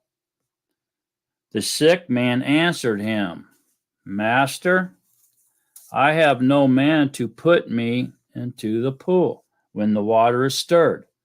But while I am coming, another steps down before me. Yahusha said to him, Rise, take up your bed and walk. And immediately the man became well, and he took up his bed and was walking. This is the third sign. Now it was Shabbat on that Yom. The Yehudim therefore said to him who had been healed, It is the Shabbat. It is not right for you to take up the bed. He answered them, He who made me well said to me, Take up your bed and walk. Therefore they asked him, Who is the man who said to you, Take up your bed and walk? But the one who was healed did not know who it was, for Yahusha had moved away, and a multitude being in that place. Afterward, Yahusha found him in the Kadesh place and said to him, See, you have been made well. Sin no more, so that no worse thing befalls you. The man went away and told the Yehudim that it was Yahusha who made him well. And because of this, the Yehudim persecuted Yahusha and were seeking to kill him, because he was doing these on the Shabbat. But Yahusha answered them, my Father works until now, and I work. Because of this, then, the Yehudim were seeking all the more to kill him. Because not only was he breaking the Shabbat, but he also called Elohim his own father, making himself equal with Elohim. In other words, in the Hebrew mindset, he was telling them that he was the Father. Therefore, Yahusha responded and said to them, truly, truly, I say to you, the Son is able to do none at all by himself, but only that which he sees the Father doing. Because whatever he does, the Son also likewise does. So what he's saying is it wasn't him doing anything, it's the Father doing it all. He's just he's the body, he's the vessel, he's the lamp. Okay, the oil, the ruach, the life in him is Yahuwah, man. Yahuwah is doing all these signs and works, miracles, wonders, whatever you want to call them. It's pretty plain that he's saying that it's Yahuwah doing, that he's Yahuwah. For the Father loves the Son and shows him all that he himself does. So he has the understanding, that he is being called the Son, because the role or the term Son always references or points to the incarnation, always. So he's understanding that he is the body of Yahuwah, and it's Yahuwah that's doing all these works. He's just the vessel carrying Yahuwah around. Is Yahuwah restricted to that vessel? No, he's still everywhere at once, all the time. He never gives up his omnipotence. And greater works than these he is going to show him, in order that you marvel. For as the Father raises the dead and makes alive, even so the Son makes alive whom he wishes. Why? Because he's the Father. Because he's the Father. That's why. Father has the power to give life and make alive. And so does the Son, because he is the Father. He's just the vessel. He's the Father. He's Yahuwah's body of flesh at this moment, in the flesh. But he's still not just contained there. He's still everywhere in the entire universe, and everywhere on the Eretz and under the Eretz and in the seas. He's everywhere. He's always, everything has to be in him in order for him to sustain it, for it to continue the way it's going. He sustains it all. It has to be in him, and he has to be in it. Yahuwah is the only one that possesses everlasting life, man. You're not in him, you don't have life. So there you go. The healing of the man at the pool, 38 years, and he was healed. Okay. So let's go to the fourth sign, and this would be in John 6, 1 through 15. This fourth sign then is the feeding of the 5,000. This is also a sign or a works that only Yahuwah can do. No man, no demon could do these things, any of these signs. Only Yahuwah can, which is undeniable, overwhelming evidence that what Yahusha is proclaiming, and that is to be the Father, is true through these 7 signs that Yehukanan chose to reveal the identity of Yahusha to the readers of this book. So let's look at the fourth sign. The fourth sign is found in John 6, 1 through 15, the feeding of the 5,000. After this, Yahusha went away to the other side of the Sea of Galilee, that is, Lake Kinnereth, and a large multitude was following him, because they saw his signs, which he did on those who were sick. These signs can't be denied. Yeah, did you notice them harassing him and denying that he could forgive sins, or he could heal or run out demons? But when it came to the blind, the dumb, the crippled, turning water to wine, the people who are dying were on their deathbeds, feeding 5,000, can't be denied.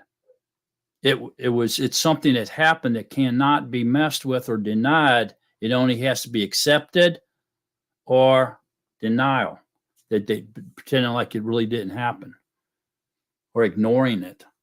It can't be. They can't argue with it.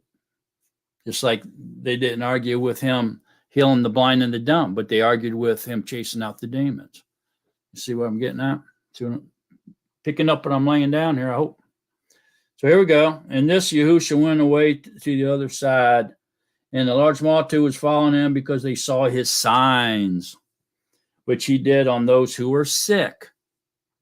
And Yahusha went up on a mountain, and there he sat down with his Talmudim. And the Passover was near, the festival of the Yehudim. Then Yahusha lifted up his eyes, and seeing a large multitude coming toward him, said to Philip, "Where shall we buy bread for them to eat?" In this he said, testing him, for he himself knew what he would do. Philip answered him, 200 pieces of silver worth of bread is not sufficient for them, for every one of them to receive a little. One of his Talmudim, Andrew, the brother of Simon Kepha, said to him, "Here's a boy who has 5 barley loaves and 2 fish, but what are these for so many?" And Yahusha said, "Make the people sit down." Now there was much grass in the place, and the men, numbering about 5,000, sat down. This would also have included women and children that weren't counted. They didn't head count the women and children, so this could be near somewhere between 10 to 20,000 here, this crowd. And Yahusha took the loaves, and having given thanks, he distributed them to the pupils, and the pupils to those sitting down, and the same with the fish, and much as they wished. And when they were filled, he said to his Talmudim, "Gather the broken pieces that are left over, so that none gets wasted." So this is the 4th sign, and this is amazing here. So they gathered them and filled 12 baskets with broken pieces of the 5 barley loaves, which were left over by those who had eaten.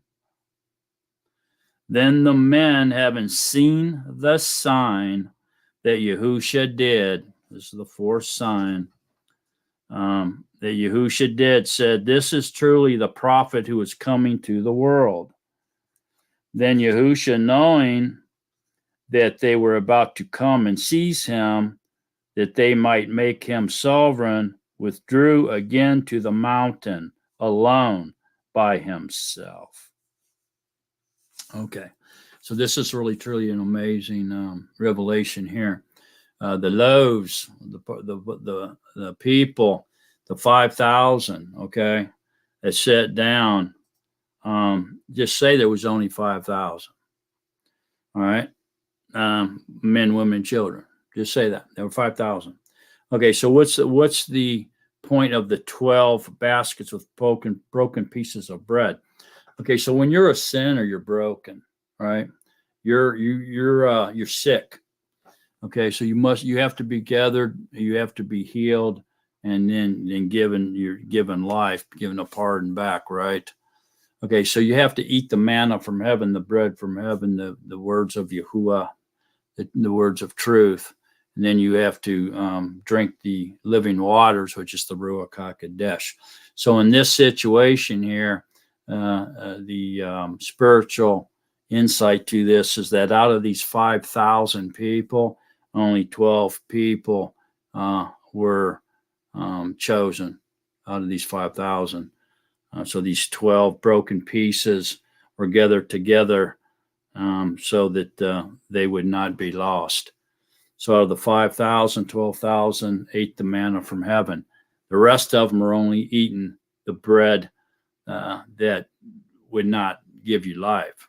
You'd get hungry again, and if you didn't have it, you would die.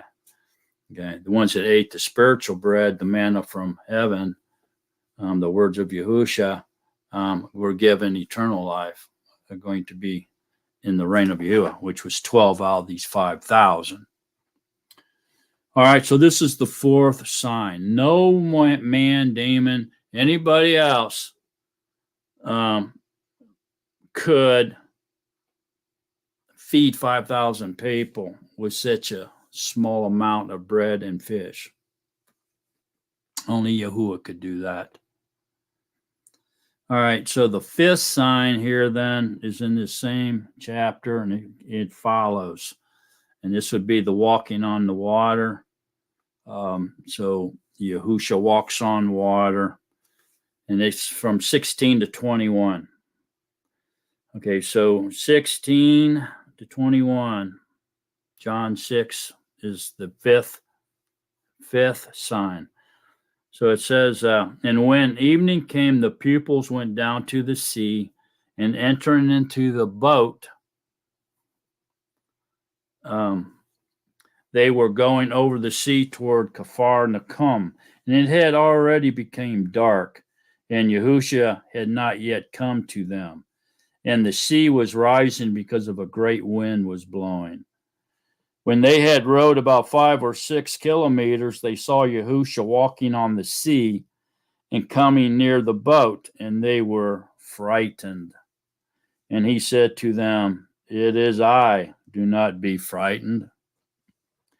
They wished, therefore, to take him into the boat, and at once the boat was at the land where they were going.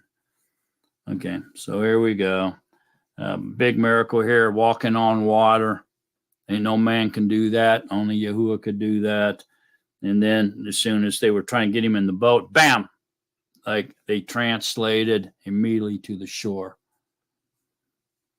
Okay, even before they got him into the boat. So that's another miracle that only Yahuwah can perform, is the transportation known as translation, going from point A to point B in a split second, in the blink of an eye. Okay, so that's the fifth sign. The verses that follow, to me, is very important, and I want to go ahead and go there, just because I think the emphasis on the 5,000 people, and only 12 of them, of the broken pieces, were delivered. Okay, out of those 5,000, they ate the real manna. Okay, and I think the following verses proves this ideology. Okay, because I know there's a lot of people think differently about this chapter 6, but let's read just a little bit over to maybe 40, and so y'all can see what I'm laying down here, and hopefully you'll agree. So let's go ahead and start at 22 and read over to 40, just to get a better understanding of the miracle of the 5,000. Okay. So here we go. Starting at 22. On the next Yom, the multitude that was standing on the other side of the sea saw that there was no other boat there except that one into which his pupils had entered, and that Yahusha had not entered the boat with his pupils. Remember, he just transported it. He didn't even get in. Went away alone. But his pupils went away alone.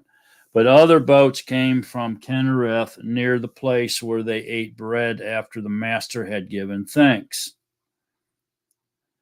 That's where they fed the 5,000. Therefore, when the multitude saw that Yahusha was not there, nor his pupils, they themselves also entered into the boats and came to Kfar Nakum, seeking Yahusha. And having found him on the other side of the sea, they asked him, "Rabbi, when did you come here?"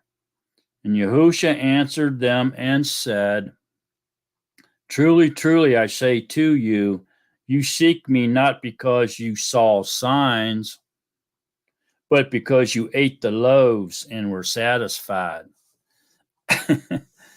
So that there, I think, is pretty evident, that these were the 12 saw the signs, they believed, they ate the manna from heaven, and the 12 were engrafted out of those 5,000, we'll just say. And then the rest of them then was looking for him so he could give them more food to eat. They were only worried about their bellies. Their belly is their God. All right.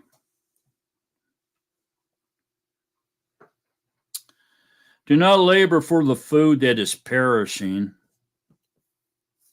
but for the food that is remaining to everlasting life, which the Son of Adam shall give you. For the Father, Elohim, has set his seal on him. So they said to him, What should we do to work the works of Elohim? So that's pretty much proof of it right there. They were laboring for the food that is perishing. The 12 ate the food that remains to everlasting life, the manna from Shemayim. See that? This is all still in context. Yahusha answered and said to them, This is the work of Elohim, that you believe in him who he sent. So they said to him, You believe in him who he sent. So that wouldn't believe in his existence. He's standing right in front of them. They know he exists. That you believe in him whom he sent. Believe in what? Believe in him that he's Yahuwah. That's who. That's what he's saying here. So they said to what else is it they're not believing? They're not believing his existence. He's standing right in front of them, and they're seeing his signs. So they said to him, What sign? What sign then would you do, so that we see and believe you? He's probably going, I just fed 5,000, with 5 barley loaves and 2 fish. That's not good enough for you? Only Yahuwah could do those things, could do that. That's not good enough? He's got to be scratching his head at them. It's almost as bad as Thomas and Philip asking to see the Father. After they saw the miracles he did and everything, he's like, Have I not been with you so long you do not know that I'm the Father? Paraphrasing, of course. It's just about as bad. What would you do so that we see and believe you? What would you do? Our fathers ate the manna in the wilderness, as it has been written, He gave them bread out of the heaven to eat. Therefore, Yahusha said to them, Truly, truly, I say to you, Moshe did not give you the bread out of the heaven, but my Father gives you the true bread out of the heaven, which was him. See, they didn't get it, man. They were just feeding their bellies, and they wanted him to feed them some more food, literal food for their belly. So he's trying to tell them, well, you sure missed the sign, buddy. Paraphrasing, of course. For the bread of Elohim is he who comes down out of the heaven and gives life to the world. Gives life to the world. We got the light, which is life, on the 4th day of creation. So they said to him, Master, give us this bread always. And Yahusha said to them, I am the bread of life. He who comes to me shall not get hungry at all, and he who believes in me shall not get thirsty at all. But I said to you that you have seen me, and still do not believe. Wow, there it is. But I said to you that you have seen me, and still do not believe. So there you go. So they're looking for the sign here. They want to know what he's going to do. So they said, what sign then would you do so that we see and believe you? What would you do? It's amazing, isn't it? And back down here at 36. But I said to you that you have seen me and still do not believe. What's he talking about?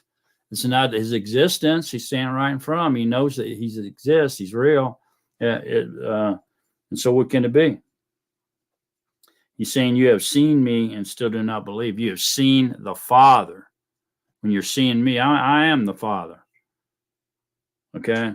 But you still do not believe what I'm saying. And you don't even believe because of the signs that I'm doing. That's pitiful. Only Yahuwah can do these 7 signs, but yet they did not believe in him. Even though they seen him and seen his miracles, his signs, his works, they still didn't believe. The only works that only Yahuwah could do. No man, no demon can do. It's pitiful. All that the Father gives me shall come to me, and the one who comes to me I shall by no means cast out, because I have come down out of the heaven, not to do my own desire. Oh, he came down out of the heaven? Oh, that means he must have pre-existed the virgin birth. But the desire of him who sent me, not to do my own desire, but the desire of him who sent me. This is the desire of the Father who sent me, that all he has given me I should not lose of it, but should raise it in the last yom. And this is the desire of him who sent me, that everyone who sees the Son and believes in him should possess everlasting life. And I shall raise him in the last yom. Only Yahuwah can do that. Raise you up from the dead. What he's saying here is that he's Yahuwah. Okay, it's pretty clear what he's saying. Well, we're going to stop right there now. I just wanted you to see if you could pick up what I was laying down about that 5,000 and that 12. So that was the 5th sign. And let's go to the 6th now. Here we're in the 6th. We're going to go to chapter 9. Chapter 9 is kind of an important chapter. And this is all about the healing of a man that was born blind. Okay. And so we've already found out that a demon can't do that, right? We already read that.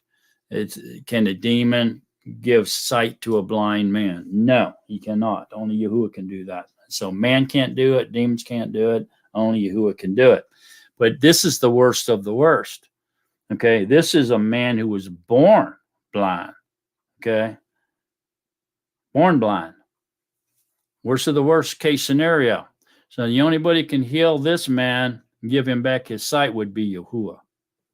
So let's read chapter 9 in response to that.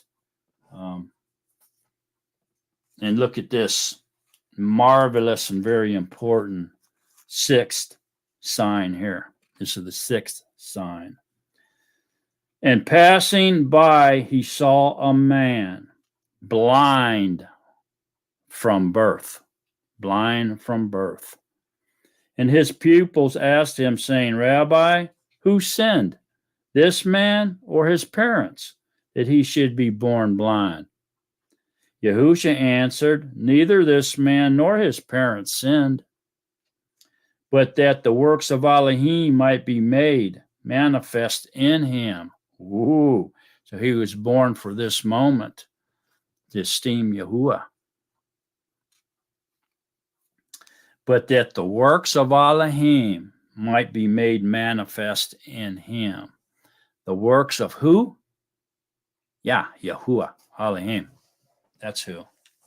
So this is Yahuwah doing this. This is why this man was born blind, to reveal or manifest the works of Elohim, or the identity of Yahusha, which is Yahuwah incarnate. It is necessary for me to work the works of him who sent me while it is day, while it is Yom. Layla is coming when no one is able to work. While I am in the world, I am the light of the world. Having said this, he spit on the ground and made clay with his saliva, and applied the clay to the eyes of the blind man. And he said to him, Go wash in the pool of Siloam, which means sent. So he went and washed and came seeing, the sixth sign. He healed the blind man. He got his sight. The sixth sign. Therefore, that only Yahuwah can do. Therefore, the neighbors and those who saw him before that he was blind said, Is not this he who was sitting and begging? Others said, This is he. Others said, He is like him. He said, I am. So they said to him, How were your eyes opened? He answered and said, A man called Yahusha made clay and applied it to my eyes and said to me, Go to the pool of Siloam and wash. And I went and washed, and I received sight. And they said to him, Where is he? He said, I do not know.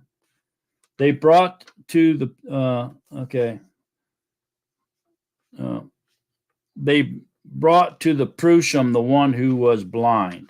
Now it was Shabbat when Yahusha made the clay and opened his eyes. Therefore the Prushim also asked him again how he had received his sight. He said to him, He put clay on my eyes, and I washed, and I see. Therefore some of the Prushim said, This man is not from Elohim, because he does not guard the Shabbat. So this is the second time now that Yahusha has healed somebody on the Shabbat, which is also an indication that this is Yahuwah.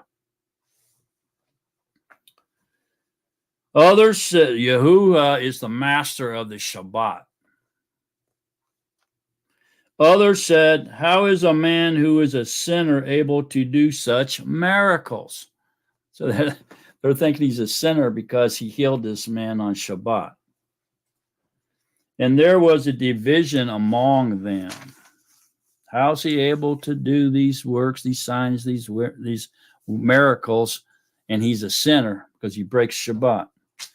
So they said to the blind one again, What do you say about him because he opened your eyes? And he said, He is a prophet.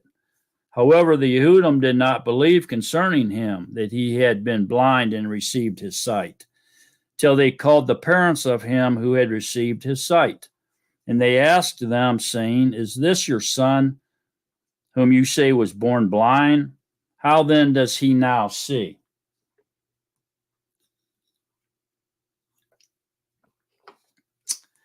His parents answered them and said, We know that this is our son, and that he was born blind.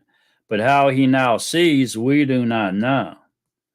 Or who opened his eyes, we do not know. He is of age, ask him. He shall speak concerning himself. His parents said this because they were afraid of the Yehudim, for the Yehudim had already agreed that if anyone confessed that he was Mashiach, he should be put out of the congregation. Because of this, his parents said, He is of age, ask him. So for the second time they called the man who was blind and said to him, Give esteem to Elohim. We know that this man is a sinner. So right here in this statement, they're basically confessing that only Elohim could have done this. Give esteem to your Elohim. We know that this man is a sinner. So they're denying that this miracle came through Yahusha, and they're telling him, you give the esteem to Elohim right now. See that? And deny that this sinner did it. You give the esteem to Elohim. You see that? What they're trying to make him say? Then he answered and said, whether he is a sinner, I do not know. I only know that I was blind, now I see. And they asked him once more, what did he do to you? How did he open your eyes? He answered them, I have told you already, and you did not hear. Why do you wish to hear it again? Do you wish to become his pupils too? Then they abused him. So they must have started beating him up, and abused him, smacking him around, pushed him around because he got smart with them. Then they abused him and said, you are his pupil, but we are pupils of Moses or Moshe. We know that Elohim has spoken to Moshe, but this one, we do not know where he is from. The man answered and said to them, Why? This is a wonder? You do not know where he is from, yet he opened my eyes. And we know that Elohim does not hear sinners. But if anyone fears Elohim and does his desire, he hears him. Wow, that's important. We'll read that again. And we know that Elohim does not hear sinners. But if anyone fears Elohim and does his desire, he hears him. From of old it has never been heard that anyone opened the eyes of one who was born blind. You see that? Worst case scenario. It's never been heard of. If this one were not from Elohim, he could have done nothing at all. The only Elohim could do that. They answered and said to him, you were completely born in sins, and you're teaching us? And they cast him out. So he's trying to tell him, look, this has got to be done. This is Yahuwah, is the only one that could do this. This has never been heard of. So it must have been Yahuwah must have done it. He must be Yahuwah. So now they're throwing him out. Yahusha heard that they had cast him out, and when he had found him, he said to him, do you believe in the Son of Elohim?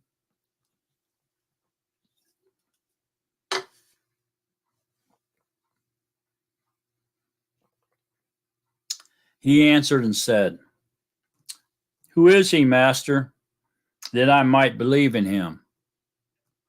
And Yahusha said to him, you have both seen him, and he who speaks with you is he. And he said, Master, I believe, and bowed before him. And Yahusha said, for judgment I have come into the world, that those not seen might see, and those seen might become blind. Wow. And those of the Prushim who were with him heard these words, and said to him, are we blind too? Yahusha said to them, if you were blind, you would have no sin. But now you say, we see. Therefore, your sin remains. Wow. Okay, that's powerful stuff right there.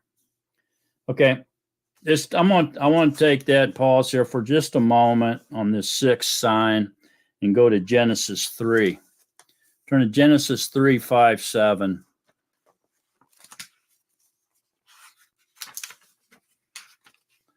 Genesis 3, 5, 7 says, for Elohim knows that in the day, the yom you eat of it, your eyes shall be open. Your eyes shall be opened, and you shall be like Elohim, knowing good and evil. And the Asha saw that the tree was good for food, for it was pleasant to the eyes, and a tree desirable to make one wise. And she took of its fruit and ate. And she also gave to her husband with her, and he ate. Then the eyes of both of them were opened, and they knew that they were naked. There. So there you go. So look back over here now. If you were blind, you have no sin. But now you say, we see, therefore your sin remains. So the minute they could see, they were sinners. Okay, so their eyes were opened to see sin because they sinned. Now they were not only they see, the eyes for both of their eyes were open to see sin. You see that? So this is what this is talking about. So if you were blind, are we blind too? If you were blind, then you wouldn't be a sinner. So you wouldn't be able to see sin. You would only see the good things. But when your eyes are open to good and evil, and then you see sin, you become a sinner. Look at Romans 11:25. It's very powerful stuff right here, man. I mean, you got to be on the ball, your eyes and ears open to understand what's going on here. Look at Romans 11. Romans 11:25. Probably through 36, really. For I do not wish you to be ignorant of this secret, brothers, lest you should be wise in your own estimation, that hardening in part has come over Israel until the entirety of the nations has come in. And so all Israel shall be delivered, as it has been written. The deliverer shall come out of Zion, and he shall turn away wickedness from Jacob. And this is my covenant with them when I take away their sins. Truly as regards the Besorah, they are enemies for your sake. But concerning the choice, they are beloved for the sake of the fathers. For the gifts and the calling of Yahuwah are not to be repented of. For as you also at one time disobeyed Yahuwah, but now have obtained compassion through their disobedience, so also these have now disobeyed, that through the compassion shown you, they also may obtain compassion. For Yahuwah has shut them up to disobedience in order to have compassion on all. Oh, the depths and riches and wisdom and knowledge of Yahuwah, how unsearchable his judgments and untraceable his ways. For who has known the mind of Yahuwah, or who has become his counselor, or who first gave to him, and it shall be given back to him? Because of him, and through him, and to him are all, to whom be esteemed forever. Amen. So there it is. The hardening in part has come over Israel, to the entirety of the nations have come in. And so they are partially blinded because they think they think they see. They think they see the way, and they don't. Okay, and so therefore they're sinners. Very powerful here. Maybe you want to study on that yourself. Very powerful situation there. And those of the Prushim who were with him heard these words and said to him, are we blind too? And Yahusha said to them, if you were blind, you would have no sin. But now you say, we see, therefore your sin remains. Mm-hmm.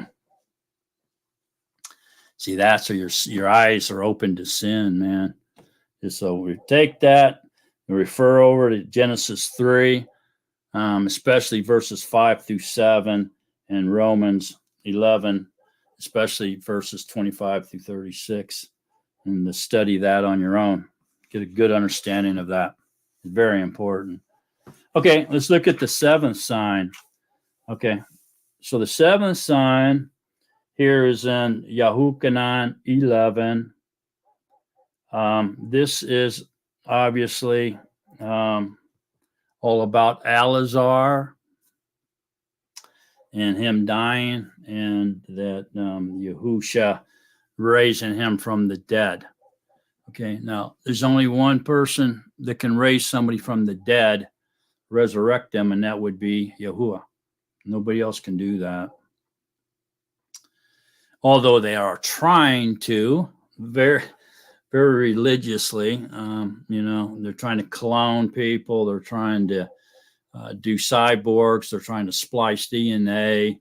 They're working with AI, artificial intelligence, trying to download people's minds and memories, personality into a chip and put it into a robot type body.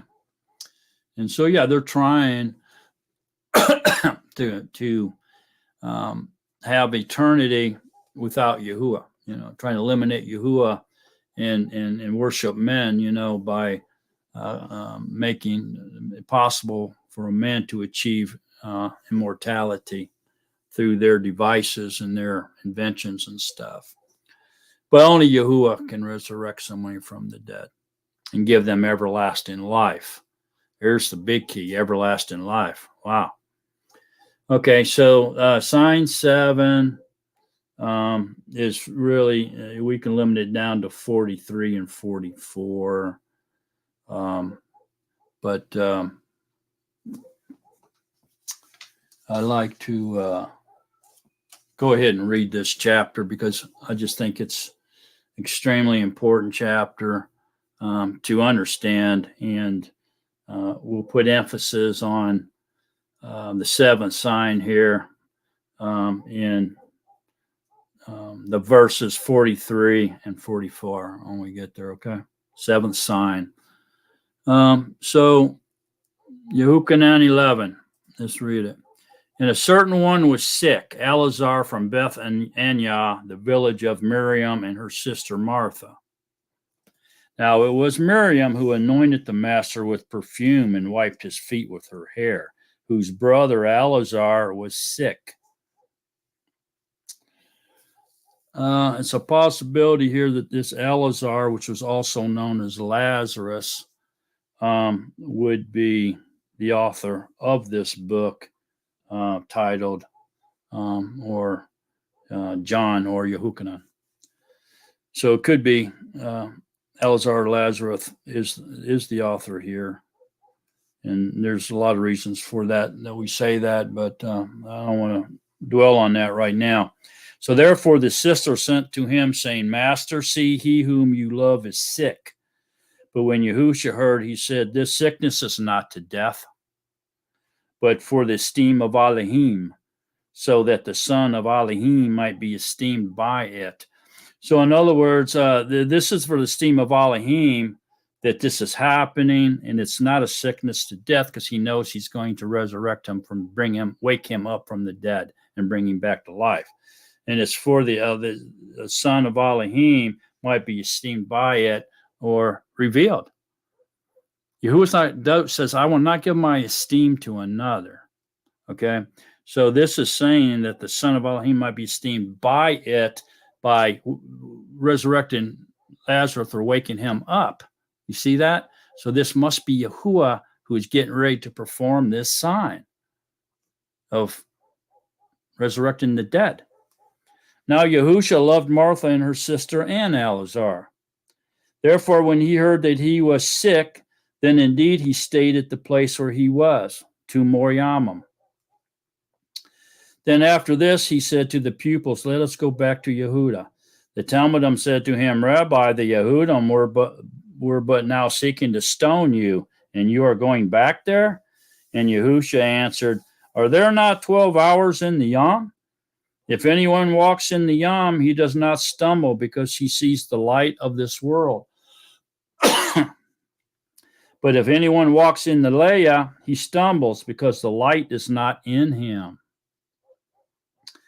He said this, and after that he said to them, our friend Eleazar has fallen asleep, but I am going there to wake him up. Therefore the pupil said to him, Master, if he has fallen asleep, he shall recover. But Yahusha had spoken about his death. whereas they thought that he spoke of taking rest and sleep. So then Yahusha said to them plainly, Eleazar has died.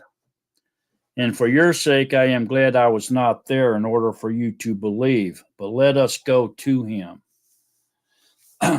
So Yahusha is waiting because the Prushim has this tradition that says that a person's being, or their soul, if you will, their inner man, hovers above the body for 3 days before it takes off. Okay, and so he waited there purposely so that they couldn't say, well, his body, his soul was still floating over his body, and then it went back, Yahuwah sent it back into his body, and he woke up on his own. So he had to wait till that 3-day tradition was over. That's why he was waiting.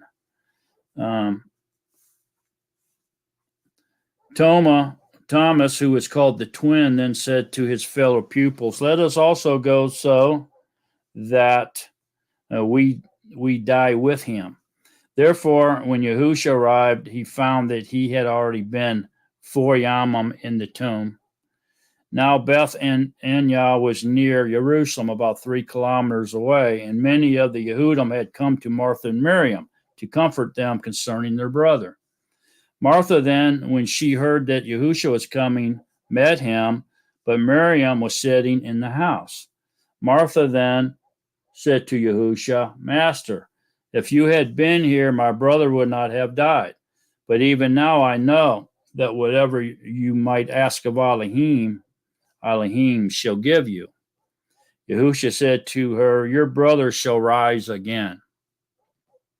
Martha said to him, I know that he shall rise again in the resurrection at the last yom.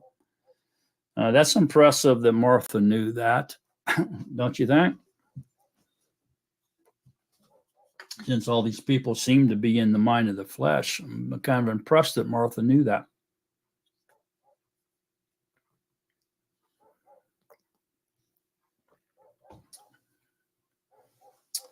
Yahusha said to her, I am the resurrection and the life. He who believes in me, though he dies, he shall live. And everyone that is living and believing in me shall never die at all. Do you believe this? She said to him, yes, Master, I believe that you are the Mashiach, the son of Elohim, who is coming into the world. Funny, it seems like it just went over her head. She wasn't picking up what he was laying down at all. And having said this, she went away and called her sister Miriam secretly, saying, the teacher is here and calls you. When she heard, she rose up quickly and came to him. And Yahusha had not yet come into the village, but was in the place where Martha met him. Therefore, the Yehudim who were with her in the house and were comforting her, when they saw that Miriam rose up quickly and went out, followed her, saying, she is going to the tomb to weep there. Miriam, therefore, when she came where Yahusha was and saw him, she fell down at his feet, saying to him, Master, if you had been here, my brother would not have died. Yahusha, therefore, when he saw her weeping, and the Yehudim who came with her weeping, he groaned in the Ruach and was troubled, and said, where have you laid him? And they said to him, Master, come and see. Yahusha wept. The Yehudim therefore said, see how he loved him? And some of them said, was this one who opened the eyes of the blind not also able to prevent this one from dying?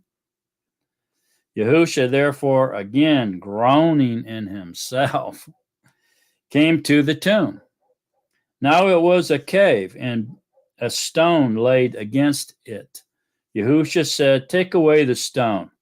Martha, the sister of him who had died, said to him, Master, already he smells, for it is 4 yamim.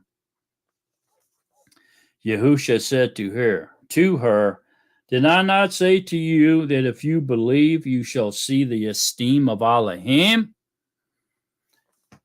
So there it is. Again, if you see this theme of Elohim, that means you're seeing Yahuwah's works or a sign from Yahuwah.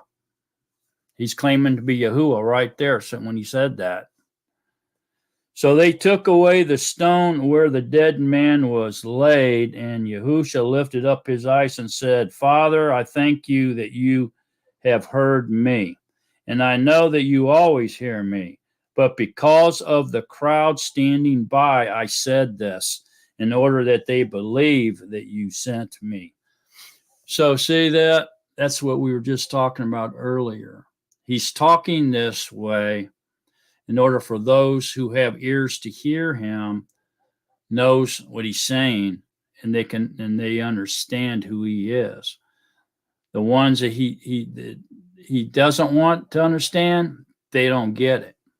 They don't understand what he's saying at all. They're seeing a separate deity here, a subordinate deity, in fact. And when and when he had said this, he cried out with a loud voice, Eleazar, come out. And he who died came out, bound foot and hands with wrappings, and his face was wrapped with a cloth. Yahusha said to them, loosen him and let him go. There's your seventh sign. Okay, that's the seventh sign Yehukanan chose to reveal the divinity, or confirm the divinity of Yahusha, and to confirm his identity as being Yahuwah himself, incarnated. Only Yahuwah can do this. It's what he just told him. You shall see the esteem of Elohim, not the esteem of this fleshly lamb or this fleshly body that you're seeing standing in front of you, but the esteem of Elohim.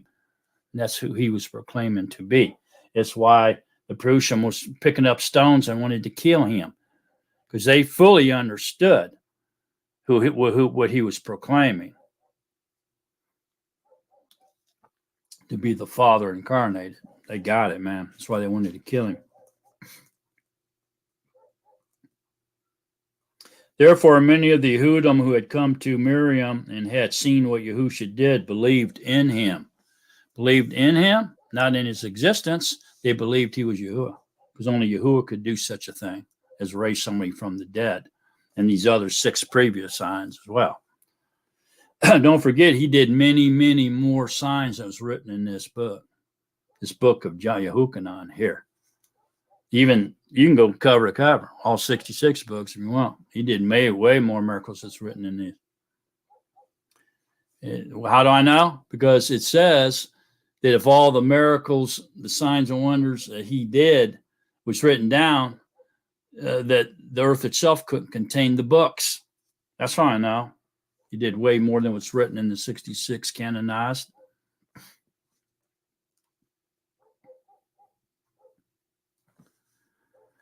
But some of them went away to the Perushim, or the Pharisees, and told them what Yahusha did. So the chief priest in the Perushim gathered a council and said, what shall we do? Because this man does many signs. See that? This man does many signs. But only 7 was revealed by Yehukanan, chosen and revealed by Yehukanan for the readers of this book, because they were 7 that would be impossible for a human or a demon to do.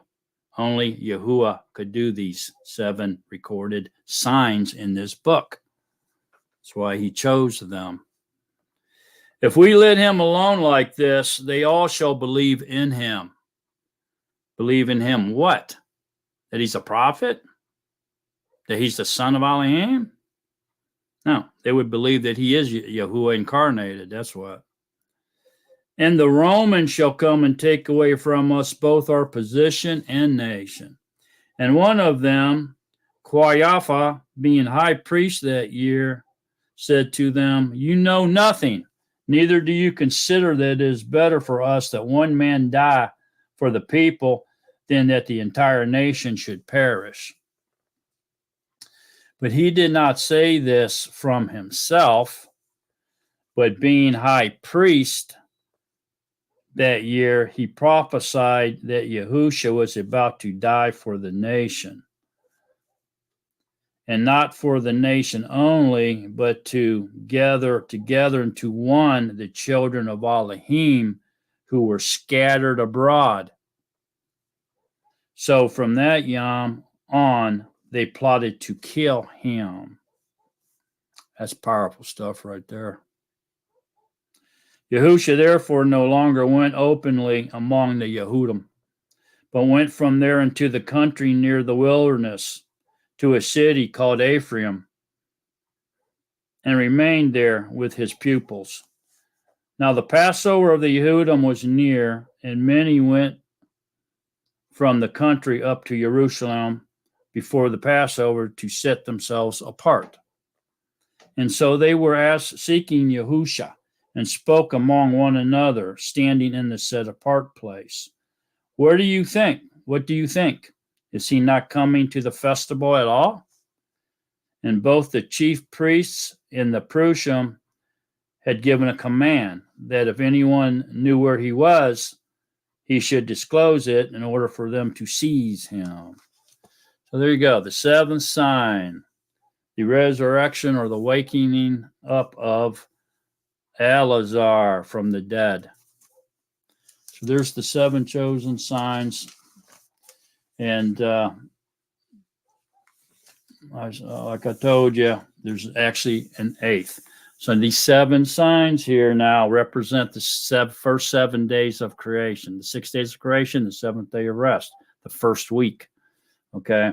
So this eighth sign now, which is in Yehukanan 20, would be the eighth day, okay, or the eternal reign. And so now we have a resurrection. Now we're going into on the seventh day here, and we're in the seventh day, the seventh sign, and the seventh day. And now we're going into the eighth day, or the eternal reign here. This is the secret prophecy within the Yehukanan here. That's why the seven signs are here, plus the eighth sign. Okay, so the eighth sign is in Yehukanan 20. And yeah, we might as well just read it, and we'll close out with it. So starting in 20, verse 1 through 31, the eighth sign. And on the first yom of the Shabuah, which is week, on the first day of the week, Miriam from Magdala, Mary Magdalene, came early to the tomb while it was still dark, and saw that the stone had been removed from the tomb. So Yahusha was resurrected while it was still dark. And so that would have been the third yom. It was still dark, okay? And saw that the stone had been removed from the tomb. So she ran and came to Kepha and to the other pupil whom Yahusha loved. They have taken the master out of, and said to them, they have taken the master out of the tomb, and we do not know where they laid him. Then Kepha and the other pupil went out, and they were going to the tomb, and the two were running together. But the other Talmud outran Kepha and came to the tomb first. And stooping down, he saw the linen wrappings lying, but he did not go in. Then, see, these were wrappings. So this wasn't a sheet or any type of thing like that. It was wrappings, like a mummy. So they probably learned this behavior of a way of burying their dead by wrappings, like a mummy style from when they were slaves in Mitzrayim in Egypt. That's how the Egyptians bury their dead, right? So it must have been something that they held on to and continued to practice. Then Simon Kepha came following him and went into the tomb, and he saw the linen wrappings. See that? Lying. And the cloth which he had been on his head, a cloth on his head, not lying with the linen wrappings, but folded up in a place by itself. So then the other pupil who came to the tomb first also went in, and he saw and believed. For they did not yet know the scripture, that he has to rise again from the dead. So he saw and believed what? That somebody took the body. The body was missing. That's what Miriam went and reported to him, right? Therefore the Talmudim went away again by themselves. So the eighth sign is that Yahusha resurrected his body. It's not in the tomb. So the eighth sign is the resurrection of Yahusha. He resurrected his own body. The Ruach HaKodesh resurrected his body. Yahuwah did not die, just the Lamb, his body, the incarnation died. But Miriam was standing outside by the tomb weeping, and as she wept, she stooped down to the tomb and saw two messengers in white sitting, one at the head, the other at the feet, where the body of Yahusha had been laid. And they said to her, Asha, why do you weep? And she said to them, because they took away my master, and I do not know where they laid him. So, so they didn't believe that they stole the body, but now when he went in and saw the body missing, now he's seen it and he believed that they stole the body. And I do not know where they laid him. And having said this, she turned around and saw Yahusha standing, but she did not know that it was Yahusha. Isn't that odd? Yahusha said to her, Asha, why do you weep? Whom do you seek? Thinking he was the gardener, she said to him, Sir, if you have carried him away, say to me where you put him, and I shall take him away. Yahusha said to her, Miriam. She turned and said to him, Rabboni? And Yahusha said to her, do not touch me, for I have not yet ascended to my Father. But go to my brothers and say to them, I am ascending to my Father and your Father, and to my Elohim and your Elohim. Miriam from Magdala came announcing to the pupils that she had seen the Master, and that he had told her this. Here's the eighth sign, the resurrection of his body. When therefore it was evening on that Yom, the first Yom of the week, and when the doors were shut where the pupils met for fear of the Yehudim, Yahusha came and stood in the midst and said to them, Peace to you. And having said this, he showed them his hands and his side. The pupils therefore rejoiced when they saw the Master.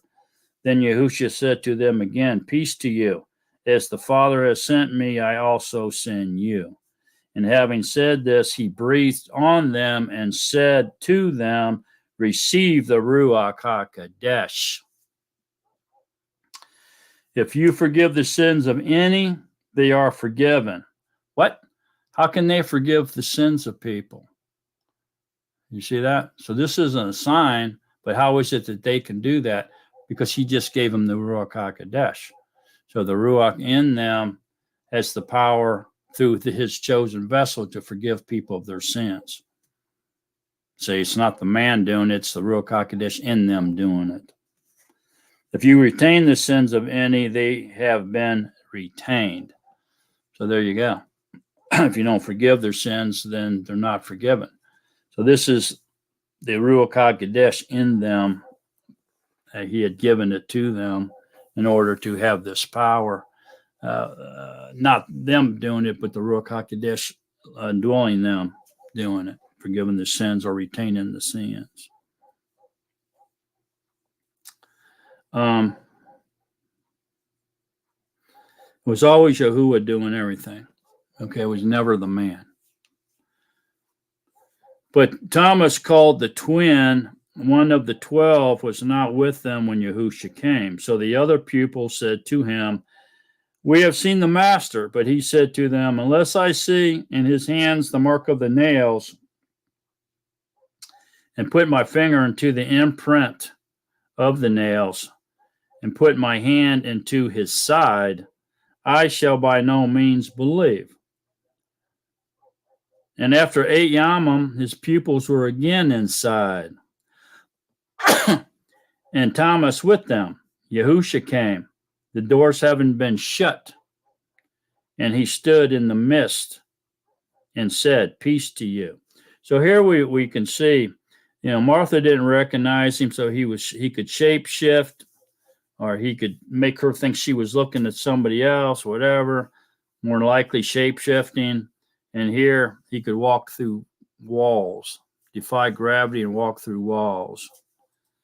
The doors having been shut, and he stood in the midst and said, "Peace to you."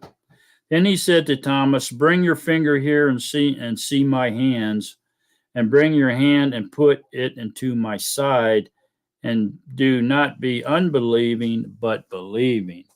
And Thomas answered and said to him, "My master and my Elohim," admitting that he was Yahuwah, because only Yahuwah could do these things, right? So Yahusha said to him, "Thomas, because you have seen me, you have believed." Remember, Thomas was the one that asked to show him the Father. Thomas, because you have seen me, you have believed. Blessed are those who have not seen and have believed. There were indeed many other signs that Yahusha did in the presence of his pupils, which are not written in this book, but these have been written so that you believe that Yahusha is the Mashiach, the son of Elohim, and that believing you might possess life in his name. So these are the 7 signs that were chosen to represent the 7 days of the week. And the 8th day would be representing the eternal reign, or would definitely establish the 8th day new creation theory, if you will, where on the 8th day there will be a new heaven and a new earth and a new city, and all things will be made new. And on the 8th day, and this is representing the eternal reign now. We're no longer staying in our fleshly bodies, our fleshly tents, our fleshly tabernacles, but have come out of them and have put on immortality. We have our permanent tabernacle, dwelling place now, our immortal bodies on the 8th day. And so this 8th day, the resurrection of Yahusha represents the eternal reign in our immortal bodies, putting off the fleshly body, putting on our immortal bodies on the 8th day. That's where these 8 signs are in Yahuchanan here. Okay, and then last but not least here, back over to Yahuchanan 21. It says, "Now there's much else that Yahusha did. If every one of them were written down, I think that the world itself would not contain the written books." Amen. Is mind-boggling, but we must understand and focus on that there were only 7 of these billions of signs, I guess. It sounds like the world itself couldn't contain the number of the books if they were all written down. Only 7 were specifically chosen by Yahuchanan to put down in here so that the reader could understand, just like it says back over here in John 20, 30, 31. There were indeed many other signs that Yahusha did in the presence of his pupils, which are not written in this book, but these have been written, these 7 signs plus 1, these 8 signs, okay, have been written so that you believe that Yahusha is the Mashiach, the son of Elohim, and that believing you might possess life in his name.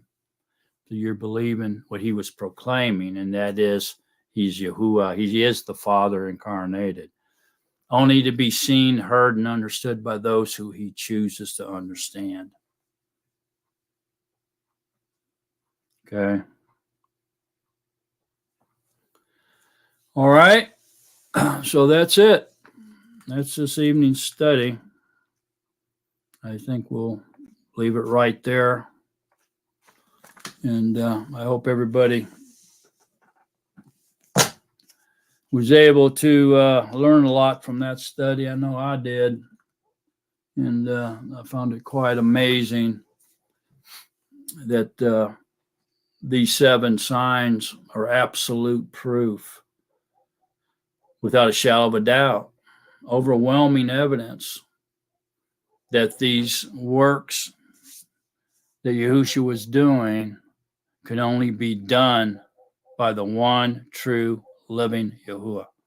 Therefore, he has to be Yahuwah incarnated to be doing these things. Yahuwah says he will not give his esteem to another.